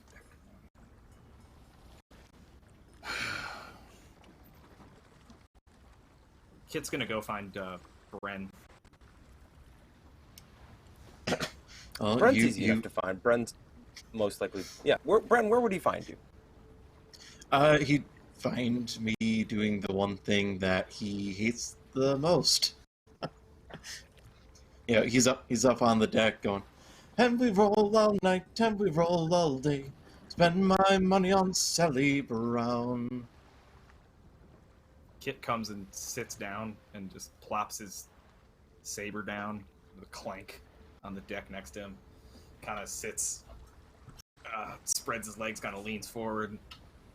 And I'm just curious, like, Bren, like, when you see Kit, knowing how he normally treats this, like, do you react at all to Kit approaching you while you're doing this? He keeps doing it because, I mean, as much as he likes the fact that it gets that reaction, it does actually serve a purpose on the ship, you know. Yeah, Kit comes up and sits down and looks at you while you're saying, and then just kind of goes like, "Go on, no, don't mind me." All right, he keeps going, you know. He's going with Sally Brown, and it kind of, you know, it goes its course, and eventually he kind of gets his staff, little shepherd's crook, kind of goes over to the captain. Well, that's not the reaction I'm used to. Something on your mind, Captain? Yeah, I thought a little bit of music might have been relaxing, but it's a little too jaunty to be common for the nerves, but still, not bad. Well, you can wait for the forfeiters were below deck, but shanties are made to move the feet. Yeah. Well.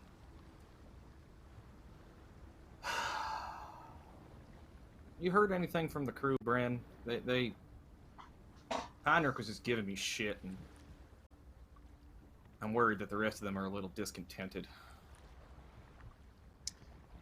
Has Bren heard anything from the crew? I would say Bren, probably not. That you would not be the one that many of the crew would feel super confident, confiding complaints with. They know that Zara's more the person to go with that. You deal with more personal insecurities and more general existential dread, being the being the ship's holy man. The chaplain, yeah. I can't say I have. Usually, if someone comes to me, they're worried about their immortal soul or getting a good luck charm. Or the Leviathan. What was Heinrich saying to you? He's just giving me shit about how miserable this trip's gone so far, and we haven't even made it that far. You know what? He's not wrong. This has been a fucking joke. I don't know what's going on. I mean, look, Beatrice was an amazing captain. I don't think anyone can refute that. I'm not going to hear any argument from me there, Brent. But let's face facts. Shit went sideways all the time under her. And you know what? That was no fault of her own. Look around you. Look where we are. We're not on rolling fields surrounded by gentle cattle. We're on the sea. Shit is going to go wrong. And honestly, I'm sure the crew is just frustrated. They have a new captain. Things are changing. We're getting a... Look at us. We're pirates going on a fetch quest for some asshole. They're just taking it out on you. But you, I think... Just seems... You're a big enough man to take this, I think. Oh, sure, Brand. I mean, I can take any amount of shit. It's just when I was on deck and just keeping the crew in line as first mate. Just yelling at them and waving a sword around is usually enough to get the job done. But it seems like my usual methods of motivation do not reach them as well these days. I need a new style, a new approach. I don't know. Have you tried a hat? Yeah, I got one, but it doesn't fit me too good. You'll grow into it. At this you're point, right. you notice standing in the doorway to the room you're in stands Zaz. Come to join us. Just in time for the next shanty. I believe you're muted. No, actually, I hadn't started talking yet. Uh,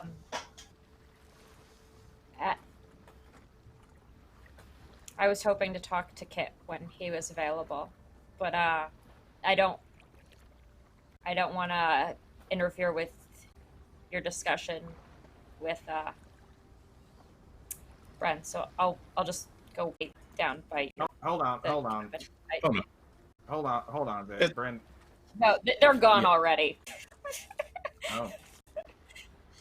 Oh, shit. Pearl will go, Zaz, get back here. I'm almost done. Besides, these green burns are slacking off already. Come on, boys. See brown shoes, lime, mulatto. Way, hey, we go and go. Yeah, yeah, I think this is not the hill to die on, Bren. You do your thing. I'm gonna go talk to Zaz. Alright, come on, boys. To fucking move to the rhythm or whatever the fuck, Bren. Just listen to Bren. Listen to Bren. I'll be... And he kind of claps you on the shoulder. Hey, thanks. Thank you, Bren. Appreciate it. Anytime, Captain. And he's gonna, Kit's gonna hurriedly kind of scamper after Zaz. Trying to... Zaz, slow down, come on. Zaz. I got time for you. Maybe privately would be best. Yeah. Come on up to my cabin. Let's have a chat. Okay. So when Zaz gets to Kit's cabin, they're going to stand there awkwardly for a moment and then pull out a crumpled up piece of paper from their pocket. And without really looking at Kit, they're going to look down at the piece of paper and be like, Kit, you aren't the only one who has a promise to keep. And I don't feel like I've been living up to my end of it. If I didn't tell you that, well, you don't need to try to be Captain Beatrice.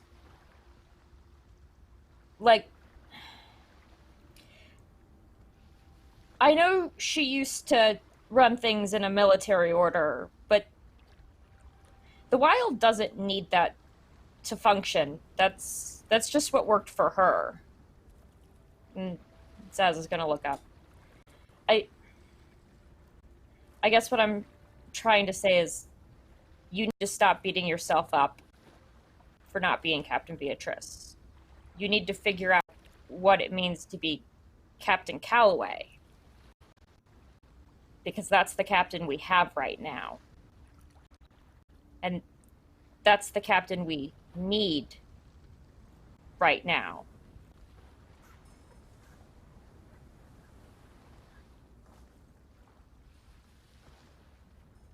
Kit leans in, kind of studies Zaz's face.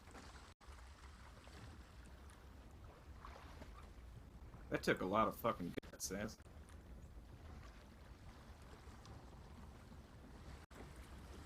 I mean, that's... If you say so, I mean, I don't know. I put my Zaz, paper away. Zaz, What? sit down. No, they're barrels, and... Okay, Zaz. I'll sit down.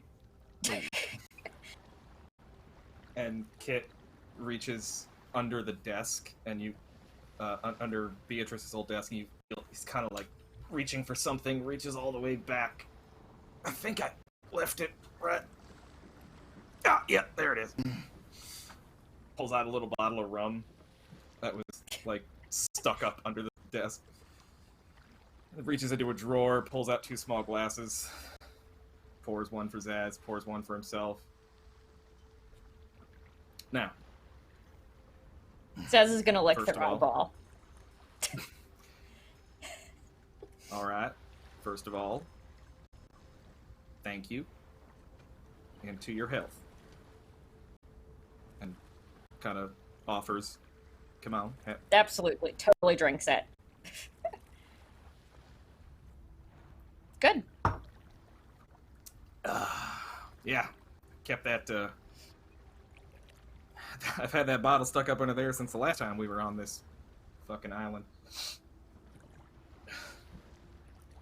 Listen, Zaz, you're right. I need I know. to figure out. You always do. I need to figure out what kind of captain I'm going to be. But if there's one thing I've learned in just the little time we've been at sea, it's that I am about what's less than half?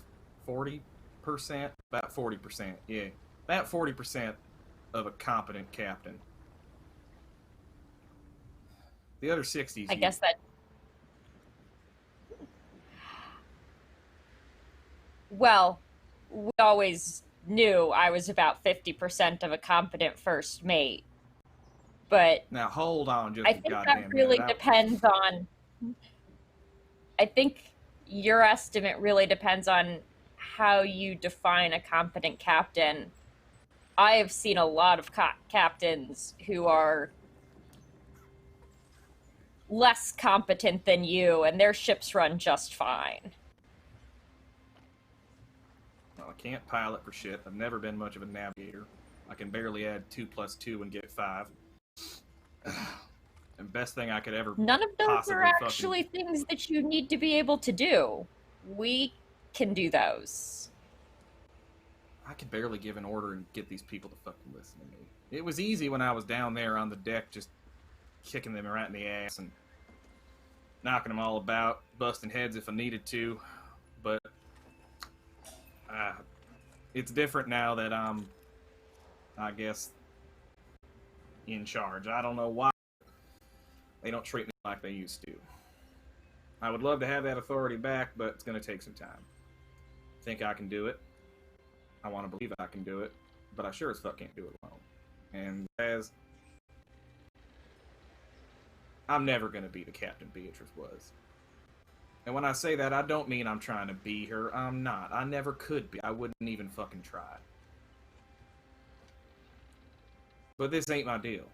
I never wanted to be in charge. I'm just doing the best I can. But look, as long as you continue to do what you're doing, as long as you can support me, I will support you.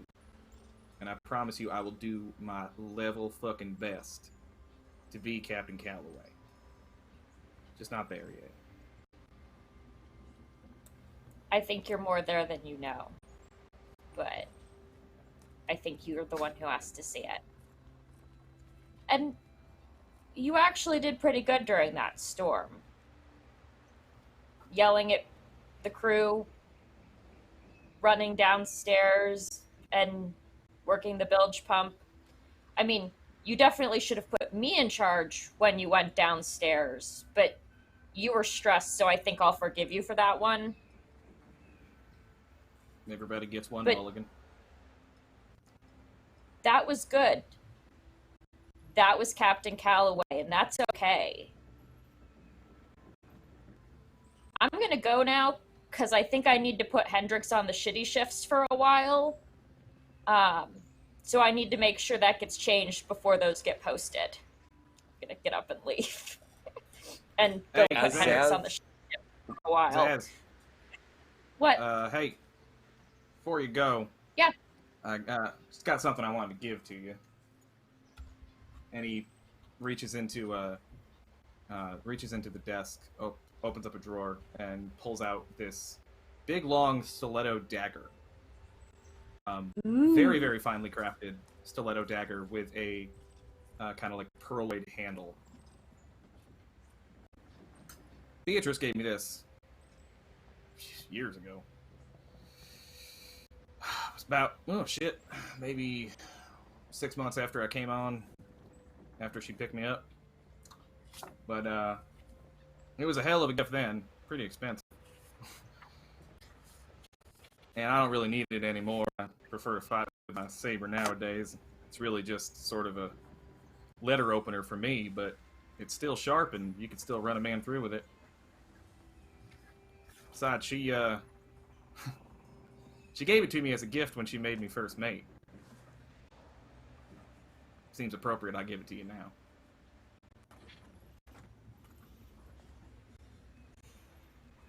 Zaz is gonna take it and look at it. It's a really pretty dagger.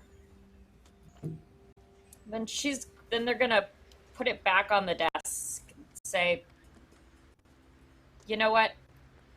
I think its sentimental value to you is worth more than its stabbing value to me. I wouldn't want to take more from you that Captain Beatrice gave you than you've already given up. A call drifts in from the door that Zaz had opened as they were attempting to leave, and you just hear a voice from the rigging call, "Land ho!" All right. I'll keep it. She'll take the title, won't you? That I'll take. I gotta go make sure the idiots put the right barrels in the boats. Sounds good. See you in a bit, first mate. Captain.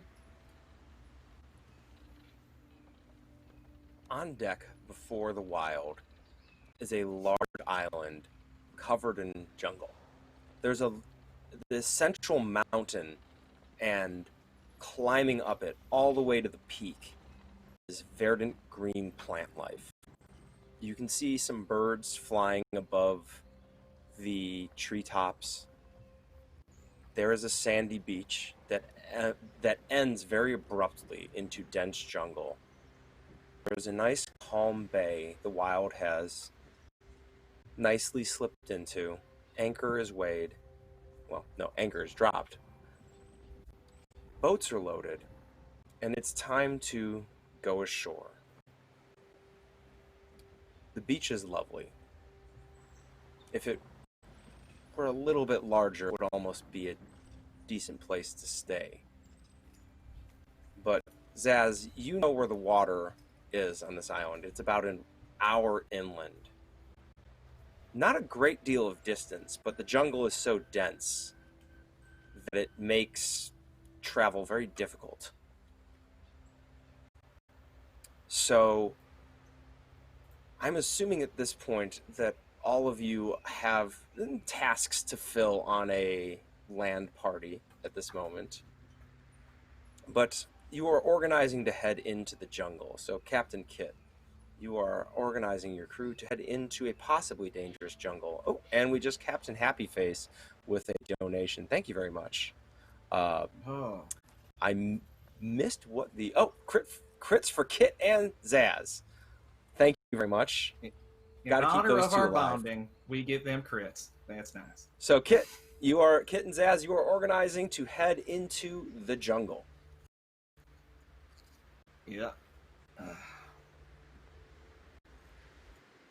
Zaz, we should probably have some of the fellas from the boarding party come with us. We don't know what the fuck we're gonna run into in there. We're gonna need probably some tough sons of bitches.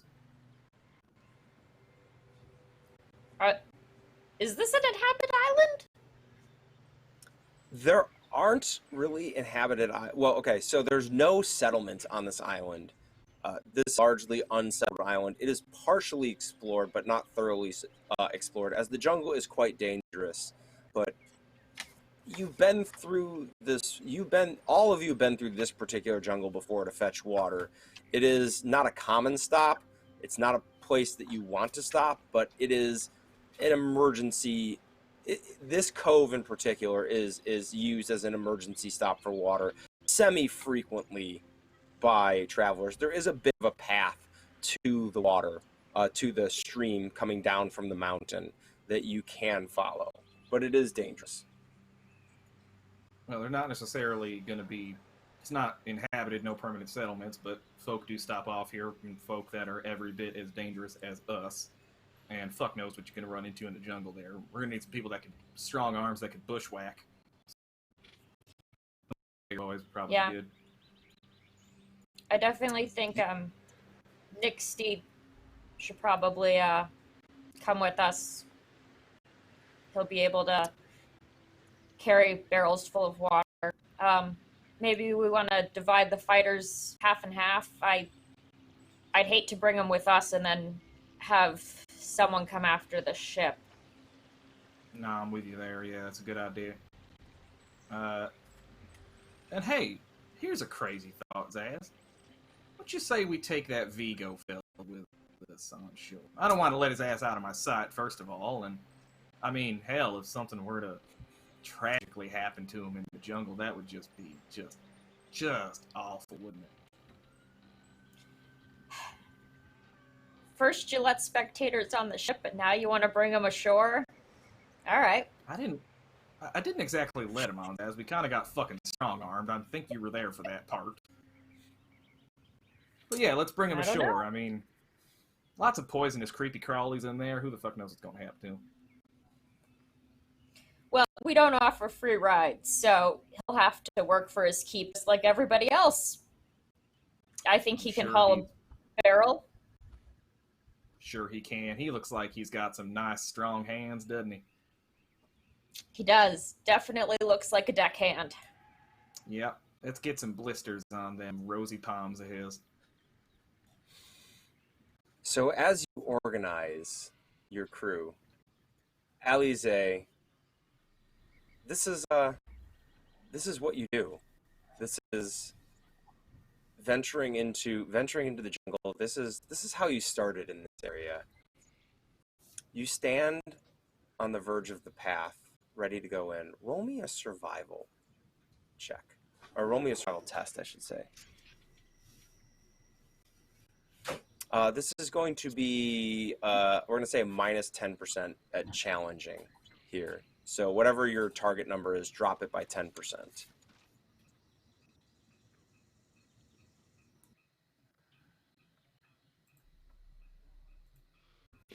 Let me pull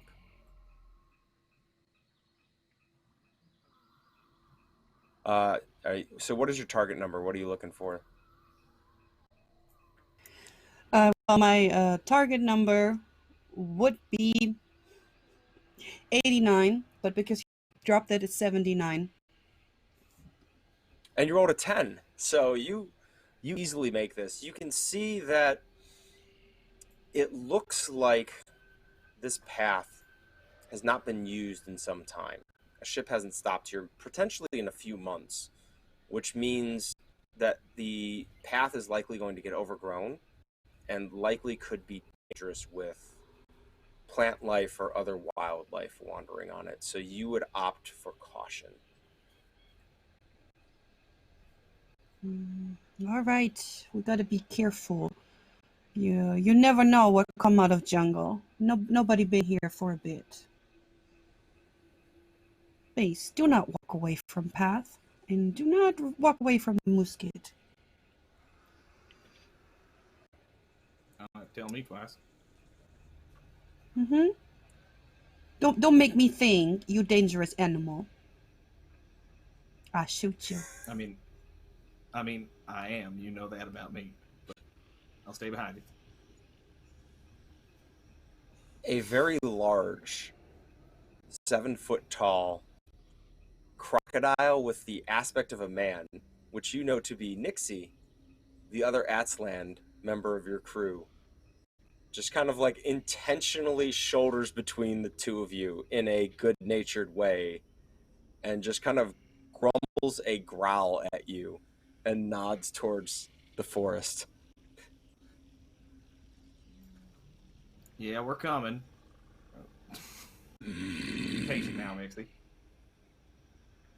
All right. And starts to trudge into the forest. And you No also patience. see No chill. you also see a thin, early 30s man with a very pronounced raven hair, crow's peak or widow's peak, struggling to hold a empty barrel as Vico is coming along saying, I don't see how this is necessary. I'm happy to help, of course, but is it really necessary for me to come with? You're happy to help, and we're happy to have your help, Vigo. Come on now, you can do it. Give him a good slap on the back. He kind of like stumbles and bonding. almost drops the the barrel. You part of the crew now. You belong with us. Oh. Yeah. Go follow. Well, wonderful. So we don't trust you on the ship by yourself. So let's go. He Damn turns to look at you said Zaz the and inside part outside. he turns and looks at Zaz and says, that is eminently fair, and continues on. As long as he agrees. I told him what was So- up when he came on. You all begin pushing Now he down gets this it. path. It is very close in. Jungle is very close to either side. You're often brushing through plants that are growing into the path. This isn't a well-kept trail, as it were. This is more of a beaten path that many people have walked, in the sense.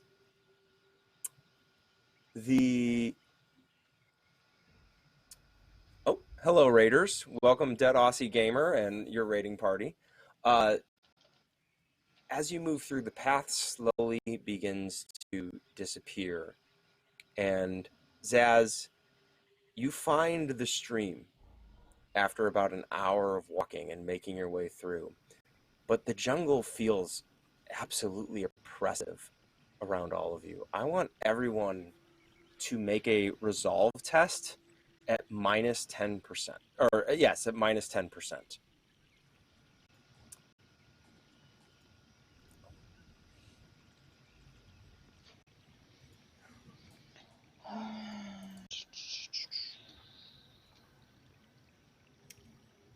Hey, Tom, I'm going to use one of my crits because my resolve is not very good at all.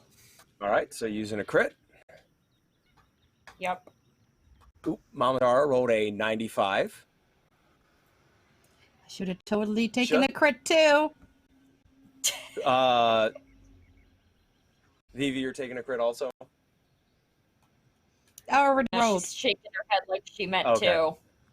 Don't forget, we have I those should have, nice, shiny... Oh, over here. We have those nice, shiny tokens over there for rerolls if you want to use a fortune point.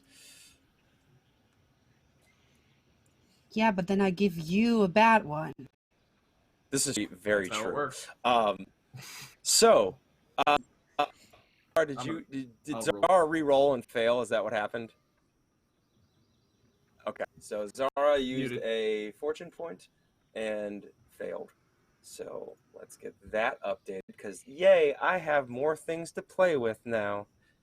Did everyone else I have- please call out fail or success here? All right, I haven't done mine yet. So my target is 57. You say it's minus 10? Minus 10%. Okay, so my target's 47. Son of a bitch. Would you like to re-roll? We are not getting any rolls. Yeah, shit, I'll do it. You know what? I'll re-roll and I use a crit. Take that, Tom. All right, I will take this fortune point. I will take it, and there we go. So, Kit passes. Bren. Oh, am I with them? Yeah, I'm. Do you want to stay on the ship? He's going to stay on the ship, actually. Okay, so Bren is not present for this part. So we have two failures on this. So both Zara and Alize are going to take 13 mental peril, as you begin to feel more than nervous. You feel actual fear beginning to creep in. Alize, you are feeling the pressure of that this is a prime spot for a predator. You know that watering holes and anywhere where water is one of the most dangerous points, and you can feel the crew taking too long to get water, and it is starting to impact you. As a quick note, do any of you slide more than one down your peril track with 13? You're both just, oh, you went down 2? So you now, if you have one dot in something, you lose one dot in something if you have a dot in it. Okay. And it is at this point that, so there's 4 of you there. So let's do a little game where I roll a d4. So going around, Zara's going to be a 1, Kit's going to be a 2, Alize's 3, and Zaz is 4. 2, Captain Kit. This game Of course, is it rigged. had to be Captain. It definitely is. As you're directing the crew and seeing this, you are also seeing that it's taking quite some time.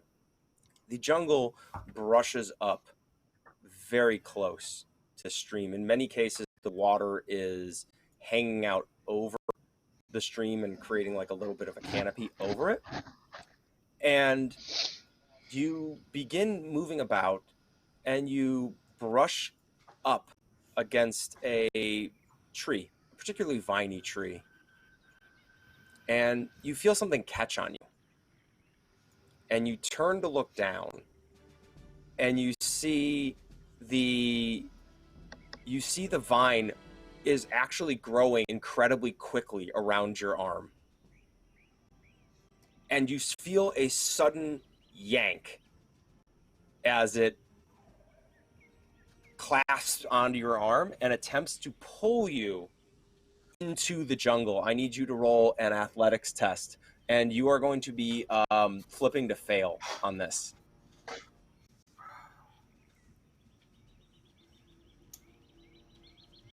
All right. So that would mean my target is a 56, but flip to fail because you don't like me very much. Rolling like dog shit today. Unbelievable. Oh, I for the record, I used one of my crits to make that attack auto hit. So I'm going to take that off of mine. Yeah. Okay. So that attack auto hit, which is why you got yanked.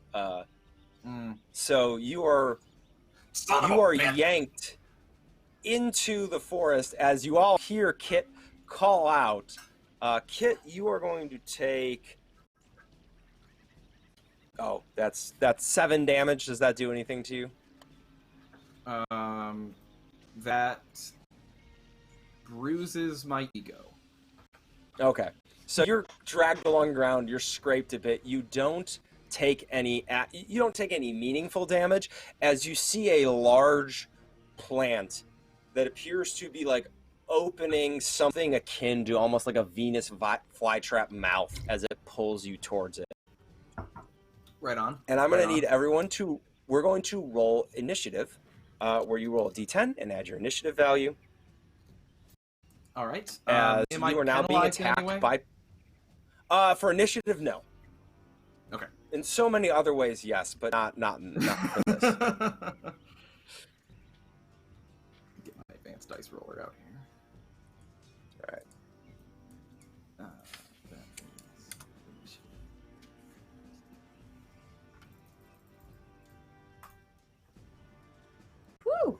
Oh, that's a D20. Sorry. I rolled a D20. That is an impossibly Play number. Zweihander, Colin. Come on. I must be thinking of some other games. Yeah. So, in all of this, Zara, you will be acting first as you see Kit suddenly yanked into the jungle. You see a large plant opening what appears to be a maw, looking to consume the captain. What do you do? Don't like Moz eating my captain. That's just a good crew member. It just sounds like a bad idea. I am going to try and beat it with my rolling pin. Okay. So you were gonna have to spend. We'll say you spend 1 AP to run up to this thing, and then another one to hit it. So go ahead, roll an attack. If your peril has not impacted you, you're only for your first peril track, right? Yeah, I'm only at the 1 peril. Yeah. Okay, so make a regular attack.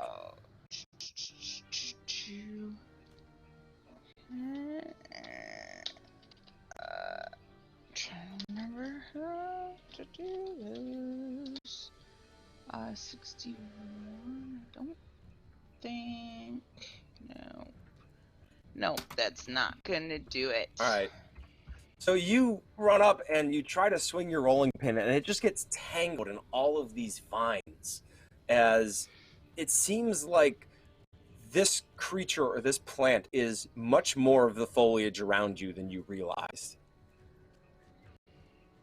You have 1 more AP. Are you going to use it to do anything, or are you going to save it to stave off? I think I'm gonna save it to, yeah. I'm gonna bank 1. Okay. So, Alize,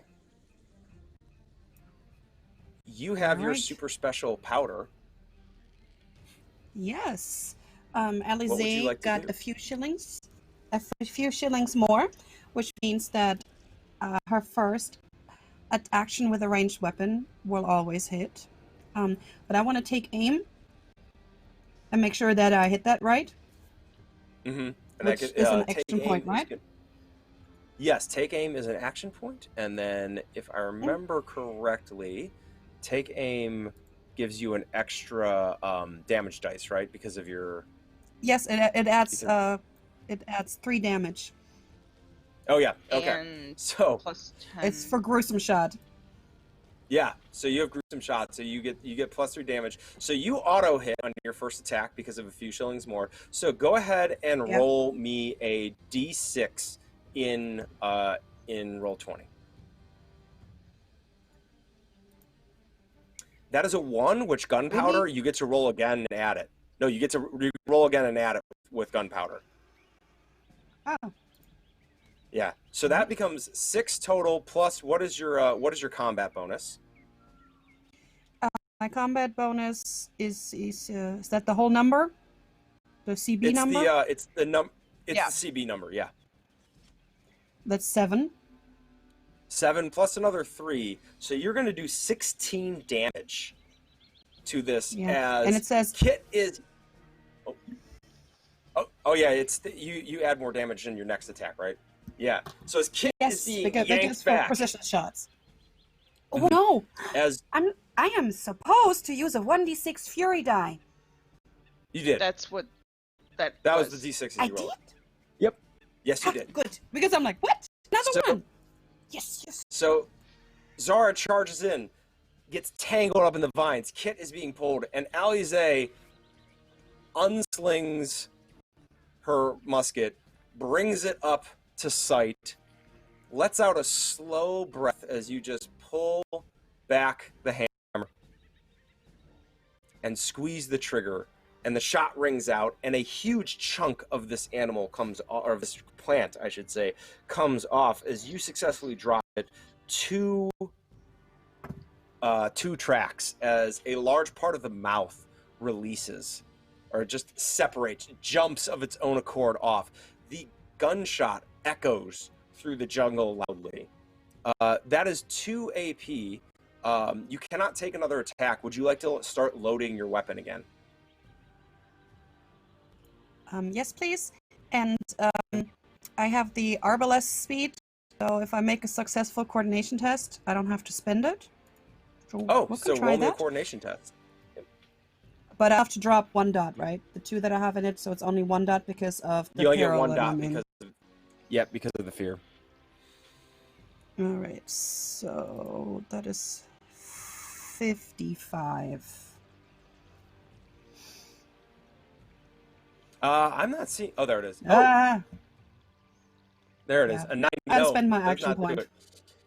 So you Nope. handshaking it. You kind of miss the barrel on the first time with the ramrod. You haven't had this kind of trouble loading a gun in combat in quite some time. It is now, hello Raiders, welcome in. It's now Captain Kit's turn, who is being pulled into a giant plant creature's mouth. Captain Kit, you may attempt to break free, Yes. or you can try to hit athletics? this thing while... yes, roll me athletics. It's going to be an opposed... Okay. I think it also is going to roll athletics. Yeah. Yeah, let's go with that first. Let's first try to get away from the thing, and then I'll worry about trying to hack and shit. Okay, so... Give me that crit, baby. Alright, I was thinking about using a crit. I will not... Alright, I will... We'll say the crit... You were going to use a crit, too, you bastard. I was going to use a crit. Don't worry. Don't worry. I have plans. Don't concern yourself. I'll still get you. You have plans is what you have. I do have plans. So, as you're being pulled in, you manage to catch a trunk of a tree being pulled by and set your feet, and you're still a little sore from destroying that bilge pump, but you manage to rip and pull, and you tear the vine that is pulling you in, and it in a loud pop comes off. You're laying on your back in the middle of the jungle with a carnivorous plant very close to you. Oh, that fucking hurt. Oh. Do I have AP available with which to take any further actions, or is that basically... I would say that was 1 AP to break free, so you have 2 AP left. Sounds good. Kit instinctively reaches down and just draws the cutlass and hacks at the nearest, like, as that vine that breaks, he's gonna, like, draw the sword and then just try to fucking smack at it instinctively. So and cut into it. Roll me an attack at minus 10% as you're still on your back and swinging at something moving. But go ahead and roll me an attack. Combat. Oh. With the mortuary sword. Okay, so target's 44 then.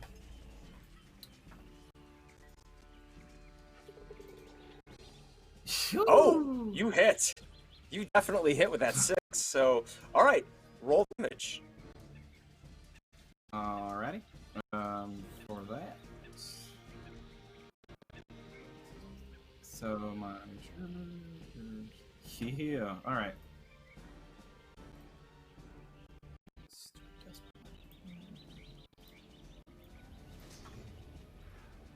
10.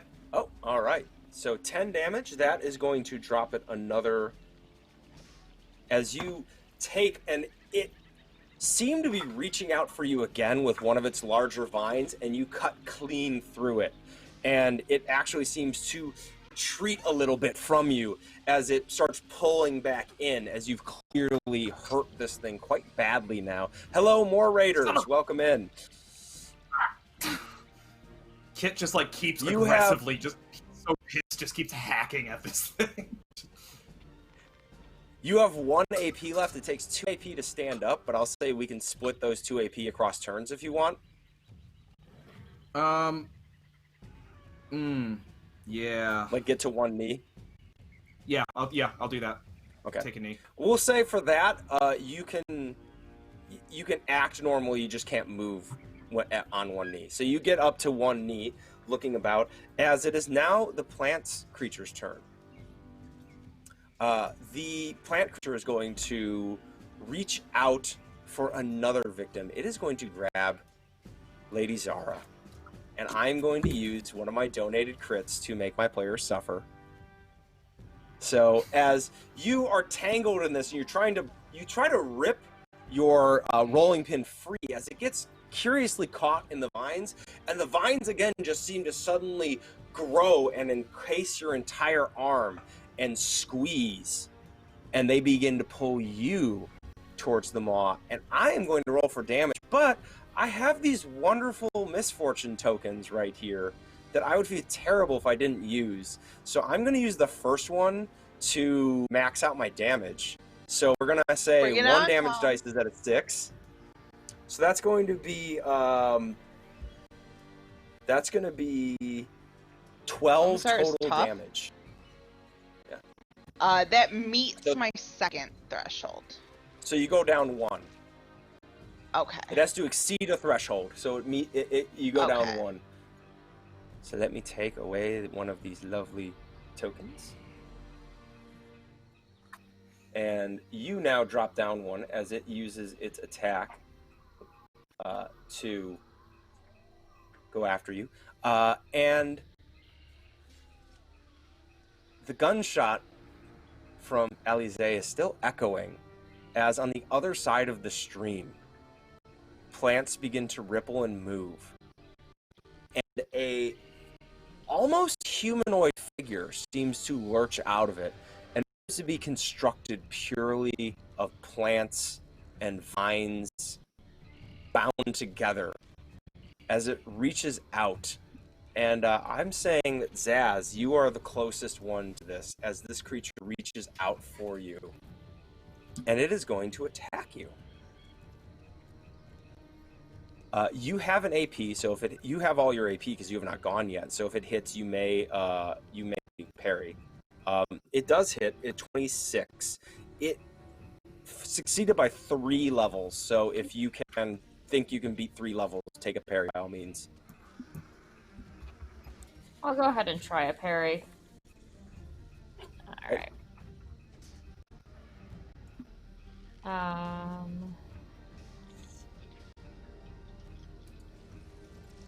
Yeah, no, super fail.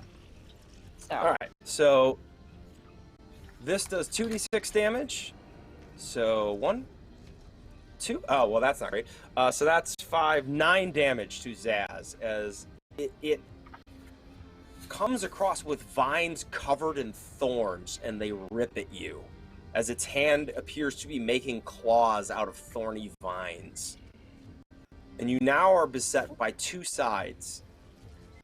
One near the stream by Zaz, the other in the jungle grabbing onto Lady Zara.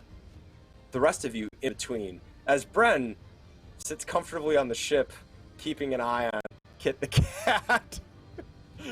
He has to maintain bon voyage. It fades if he's not on the ship. That's true. I really hope you're enjoying whatever fucking cheese you're eating right now. Like, do you want me to be there? No, it's okay. This is not going to be much longer. Okay. Zaz, it is your turn. Uh-huh. So you have 2 AP, you use 1 to... As Kit. Yes, it is my turn. So I have 2 AP. I'm going to assume that Zaz not have their crossbow loaded, because it doesn't really seem like the sort of thing you just walk around with loaded. This is a dangerous jungle. If you wanted to have it knocked, you could have. This is you know that this is dangerous territory. Yeah. It's fine. If you want to RP that you didn't have it loaded, that is totally okay. Let's say I didn't have it loaded, but I did have my trident out, so I will just go ahead and hit it with my trident, because it is close to me now. Roll to attack. All right. And it's going to be using it two-handed. 34's going to hit. Yeah, it was a 58. So, that hits. All right. So go ahead and roll your damage. That is going to be a d6. Plus, sorry, I haven't hit with the trident before. That's totally okay. There we go. 13 damage. 13 damage. Oh, wait. Ooh. And that's a 6, so I get to roll again. You do. Okay. Alright. So 17 total. 17 total. Whew. Wow. So, Zaz, this creature comes out coalescing out of vines and things from the bog, or not from the bog, from the stream. It swipes at you. You drive your trident into the middle of it, twist and pull, and the prongs of the trident grab some of the vines and foliage, and you rip a healthy chunk of plant out of the center of this thing and just kind of flick it away. That is 1 AP. You have 1 AP left. You could use it to take essentially the disengage action, the retreat action, to step out of range of this thing, so that you're not engaged with it next turn.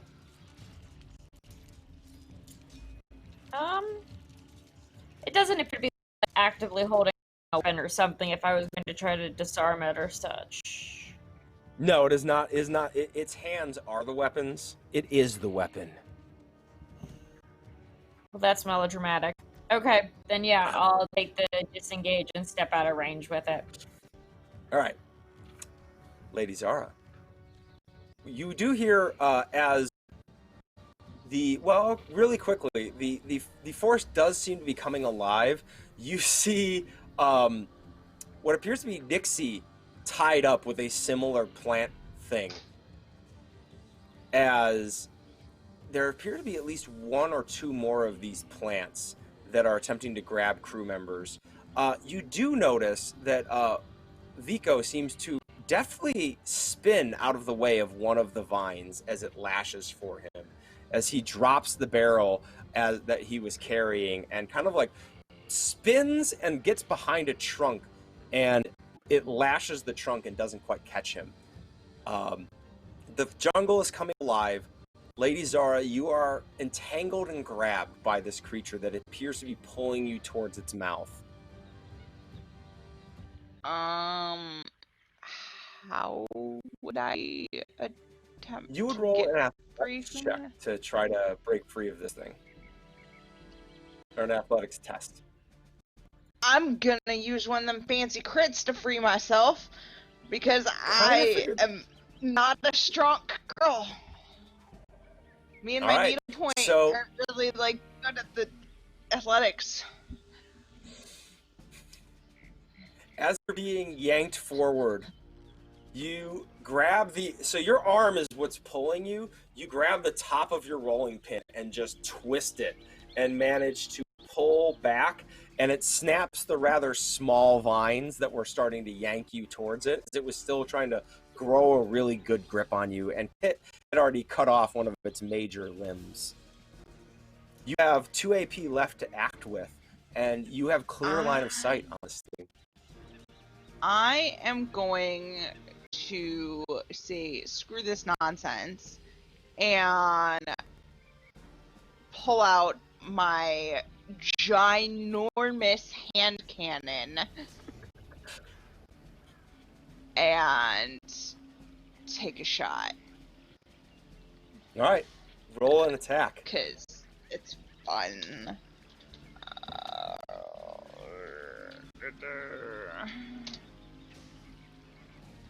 That does succeed.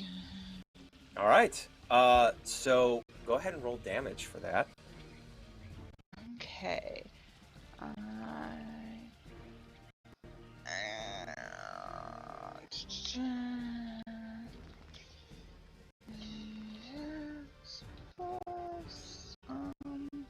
Sorry.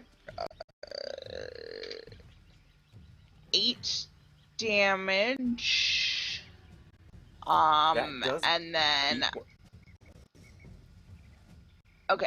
I have to roll a toughness test. Oh, test to see if you get knocked back. Yeah, if I Okay. get pushed back out of the way. I don't remember what my percentage is. That's a failure. So I Alright, do so- get shoved back out of the way. As you break free, you break your arm free and just reach back and pull out this massive cannon. 2 hands on it, pull the trigger, like pull the hammer back, pull the trigger. There is this tremendous crack of Zara's gun going off as she is thrown backwards out of this huge cloud of smoke. And there is another huge rend in this creature as the top half of its maw is now completely missing. Hey, Tom, because Yes. I can't read, and could I have spent my last AP to add 1 more fury die to it? Yeah, absolutely. Roll another dice. Okay. Yeah, because it's got the punishing quality. You had a 7. You had a 17. Yeah, You know it what its did. next threshold was? Its next threshold was 19. You just jumped over it. So you take the top half off, and the vines are starting to creep out towards Kit, towards you. You see them just drop and start to shrivel down as you have defeated one plant creature. There is another attacking your group. You can see off to the side that Nixie appears to be the one Nixie's dealing with, appears to have taken several axe blows and is now starting to separate into several pieces as Nixie is quite occupied. Alize, what is the loading feature on the musket? Let's double check that real quick. You spent 1 AP on loading it. How many AP Yes. does the musket take? That is a good question. I could let me answer check. that I if have I it- would have written it down. I have it right here. It takes 4 AP. You can spend the rest of your turn loading this gun if you would like. So Okay. Alize is pouring powder, priming the pan, pulling it back as you see this other creature coming towards you. Kit, what are you doing? Kit's gonna spend 1 AP to get off of his 1 knee. He's still down. And then get up and I'm sorry, who did you say was being attacked by that other plant? It was our crocodile friend. Yes? The other plant is now standing in the stream. It is closest to Alize and Zaz, though it is not engaged with either of them. Yeah. I wish I had enough AP to charge, but I don't, so You I'm could just use a going fortune to- point to give yourself an extra AP.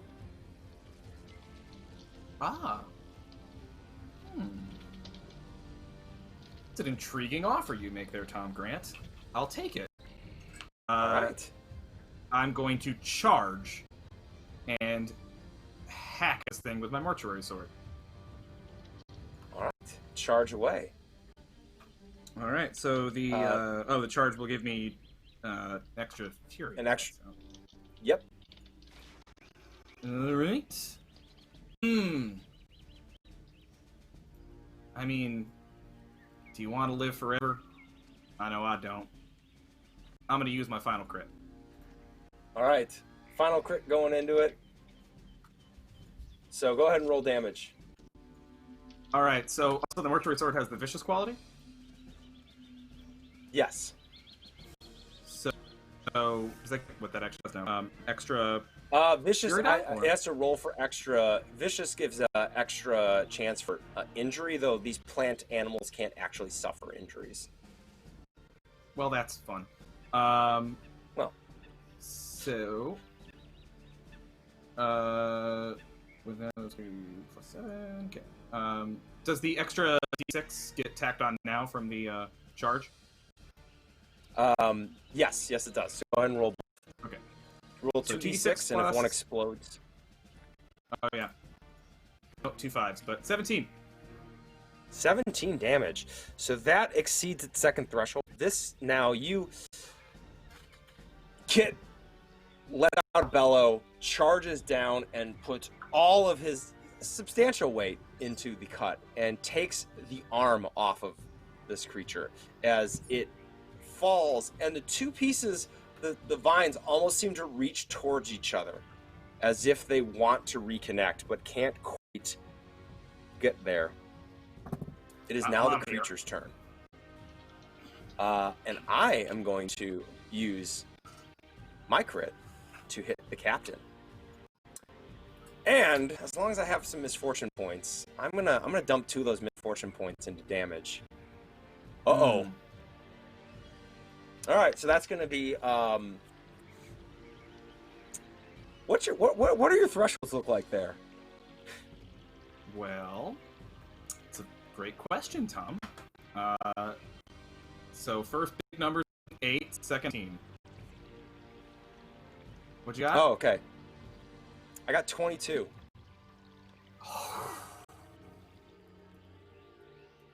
All right. Well, yeah, the second number is a 20 after the 14, so. So go ahead and roll me 3d6 right now.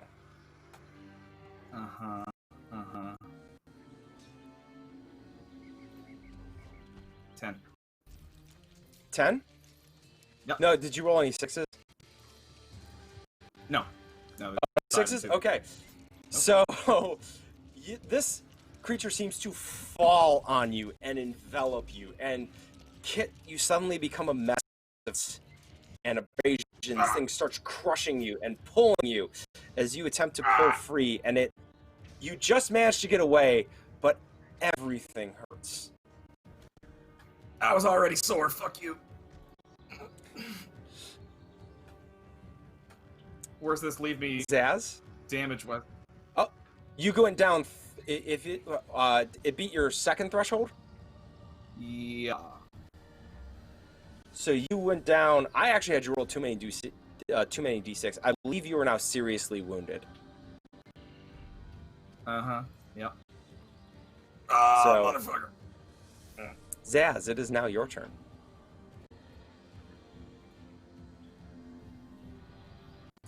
Okay, so there's only the one thing we're fighting still, and then the thing that the rest of the crew is fighting. How injured does the thing that we're fighting look? It looks like one really good hit would finish it. Excellent. So Zaz is going to load their crossbow. That takes 2 AP. And then Zaz is going to turn and shoot Vico in the shoulder while making it look like they're trying to shoot the monster that Nixie is fighting. I am going to spend my last misfortune point to indicate I need you to roll an attack. I need you to roll an attack. What? I need you to roll an attack. For what? To shoot Vico. Okay. The misfortune point for. He is not surprised. Aw, man! Yeah. You know what? I'm going to use one of my crits. All right. I'll use one of my crits too. So, go ahead. Go ahead and roll damage. Hey, how does damage work with crits and It's the same. Zweihander? It just means it can't be dodged. Okay. So he cannot dodge. He cannot dodge. Okay.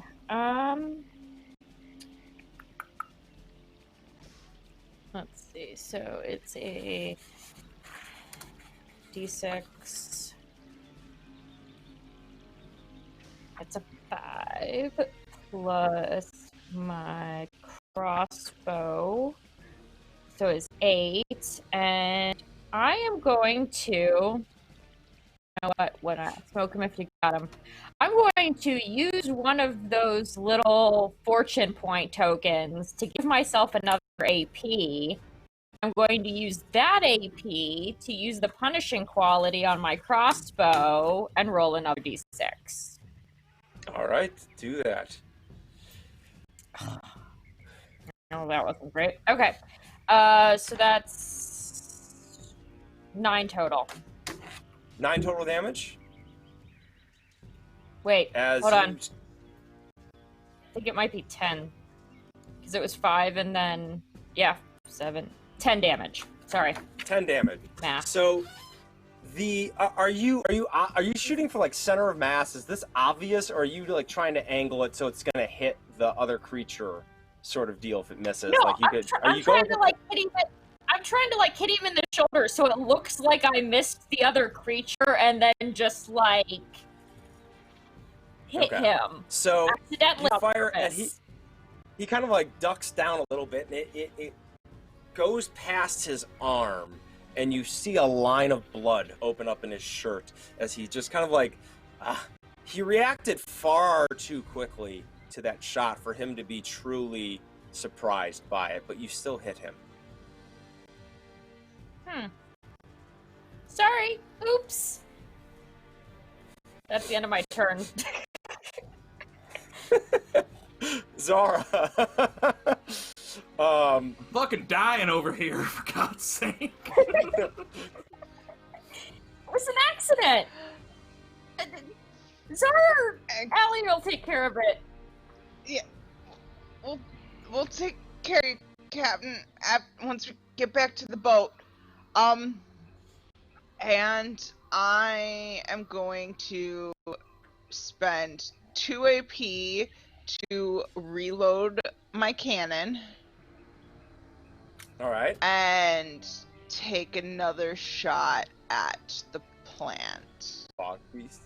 All right. The hand cannon reloads with 2 AP? That's amazing. Yep. Oh my god, it does. Takes That's 3. amazing. It takes 3 ammo. I have to put 3 ammo in it each time, but it's only 2 AP to load.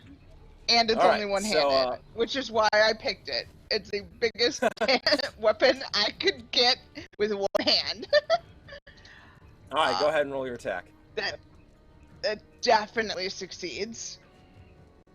All right. 16. So, roll damage. And then... D6 plus 6. Oh, I hit the wrong button. 11 damage. 11 damage. As Zara is just like laying on your back, essentially, from this, you quickly reload, pull the hammer back, spin over it onto your stomach to look in the direction where you see this thing pulling itself off of Kit and like balling its plant-like fist into just a mass of thorns to slam down onto the captain. You pull the trigger again. There is another huge crack.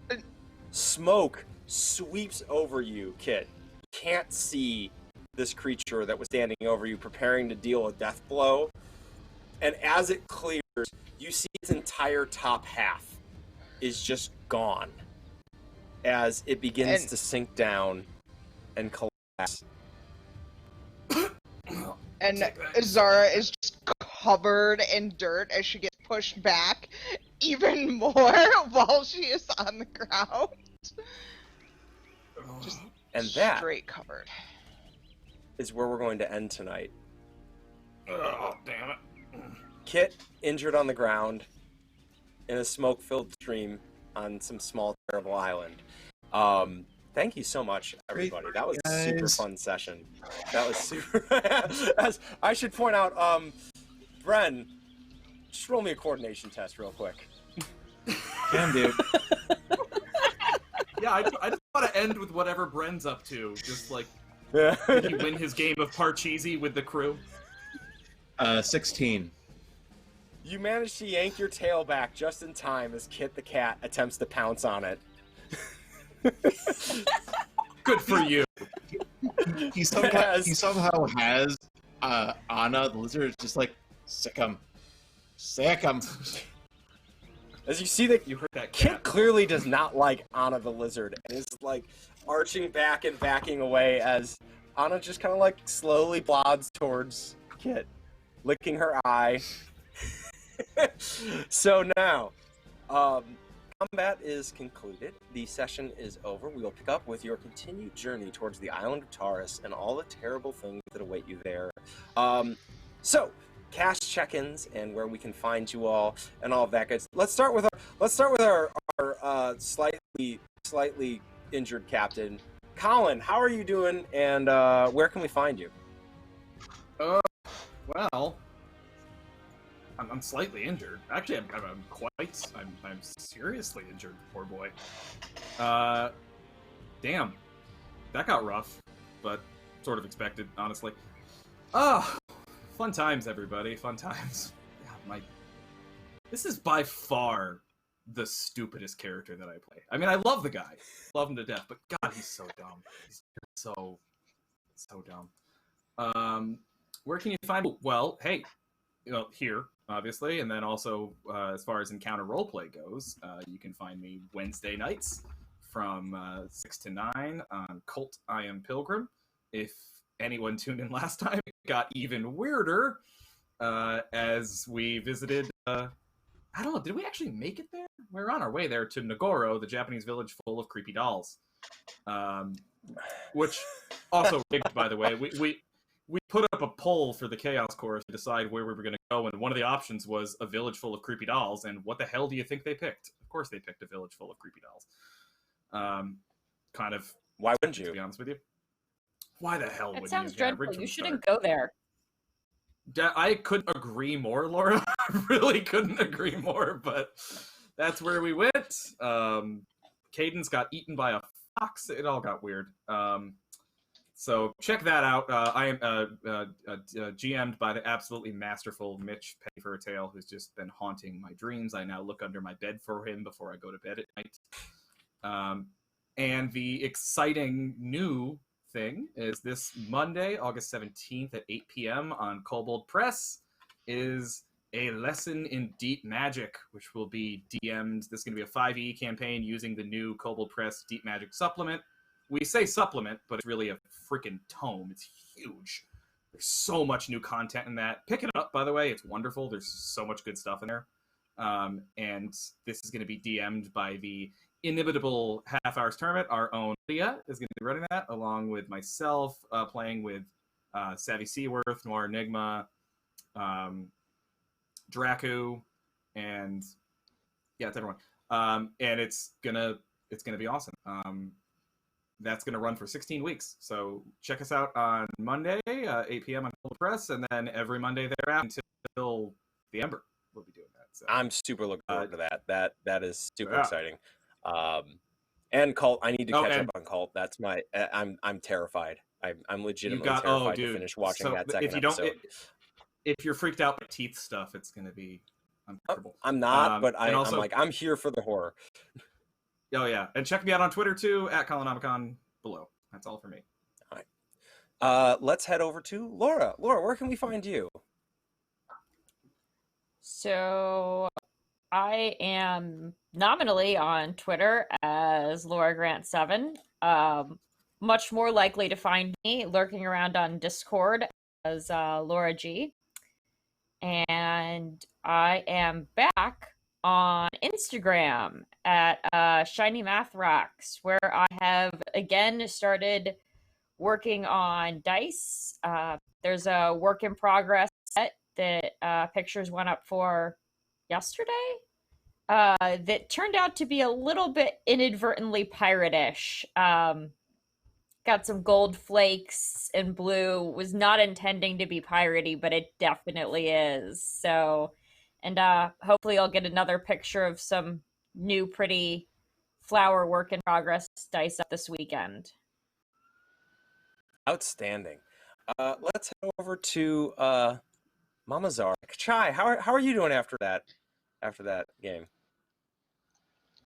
That was freaky and so much fun. and I flippin' loved all the little like one-on-one interactions. And holy jeez, Miss Disembodied Voice, Kobold number 7, I love you. But damn, I was not. Oh, Don't do that. I was not. It's so creepy, but so good. Oh, yeah, no, that was great, and it was a shocker, but I loved every second of it. You can find me on Twitter at girlytry. I talk about all sorts of crazy nonsense and complain because, that's what I do. It's what And Twitter's for. you can, yeah, exactly, you find me here Friday nights and also Sunday nights at 8 p.m. on Roll the Roll on Twitch. You can find me fumbling my way through some Pathfinder 2E Extinction Curse, where I play a gnome raised by an elf and worship elf. I'm a cleric who shoots her bow way more than she heals, but she's really good at it, so it kind of works out. Like, I kick lots of butt and occasionally heal people. And yeah, I fucking love this game so much. Oh, thank you so much. Outstanding. Steve, Bren, we can find on the ship. Where can we find you? Well, here, standing pretty with these here lovely crits ready to do some 2-dot healing for those who are injured. Otherwise, on Twitter, I'm usually posting really nice pictures of nature that I snapped on my phone. I also hang around on Discord. I'm also over on Mimics and Monstrosities, where I forget if it's this week or next week, we're going to be starting a Call of Cthulhu game, where I'm going to be playing someone with a different highly offensive accent, this time against the folks in my own home state. So it's going to be very interesting. Definitely, I mean, mechanically kind of similar to this system, but expectations are very different. Outstanding. I'm super excited for Call of Cthulhu. We'll get to it in a second. Let's do Vivi, and then I'll branch back to that. Vivi, first of all, how are you doing, and where can we find you? I had so much fun. I was so ready to blast it out. I'm like, I wanted to use some of these beautiful things. I was like, I'm gonna blast that thing, but you know what? That hand cannon took him out. So, yeah, blast. Else, you can find me on Twitch as Vivacia, on the Twitter as Miss Vivacia, on the Discords as Vivacia too, because we're boring like that. Right now I'm here with you guys on Fridays, my stand-in appointment. We're still not done with our Call of Cthulhu Wild West thing that should have been done like 2 months ago, which we're hopefully finishing, I think, in 2 weeks on Uncanny Adventures. And sometimes on Saturdays you can catch us playing some D&D on Witty Mitchie's channel. Depends on how we're feeling, if we're streaming it or not. Where we're right now in a flying frost giant fortress, where we just kind of talked our way out of getting eaten by a white dragon. Outstanding. And I have a little vague thing. I might be showing up in a new thingy on the Wily Hobbit in about 3 weeks. Maybe. Ooh, very exciting. Outstanding. Maybe. I am Tom TP Grant. You can find me on Twitter, TP_Grant. You can find me at the Encounter Roleplay Discord, which linked in the chat. I'm a mod there. You can come hang out with me there. I post all sorts of World Anvil stuff about this world that we're playing in the Wild and Chaotic channel. In terms of things coming up on Encounter Roleplay, number one, this Sunday we have the Axiom Punk one shot. Going to be super exciting. Hip hop cyberpunk at 7 o'clock Eastern time. I love like sci-fi games, so I'm gonna probably have to try to watch that if I can. I don't know if I have time. Check out Deep Magic. I'm super excited for that one. Also, EncounterCon coming up.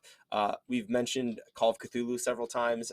I'm super excited. We're gonna have a Call of Cthulhu run by Anna, who's over in chat, I think still. Hi, Anna. She's going to be running a Call of Cthulhu game. Dom's going to be running a terror RPG, I believe. There's going to be Zweihander. There's going to be a Fey Grinder run by Colin down there and disembodied voice Lydia. It's going to be super, super fun. There's all sorts of games happening. Hi, Lydia. But that is going to close us out. But please, please, please stick around as we are rating Off the Table after this. So please, let's bring the weight of the Chaos Chorus and go bump somebody's numbers up. But until then, please have a good weekend. Come around for Axiom Punk, and we'll see you all next week as these wonderful chucklefucks try to heal up.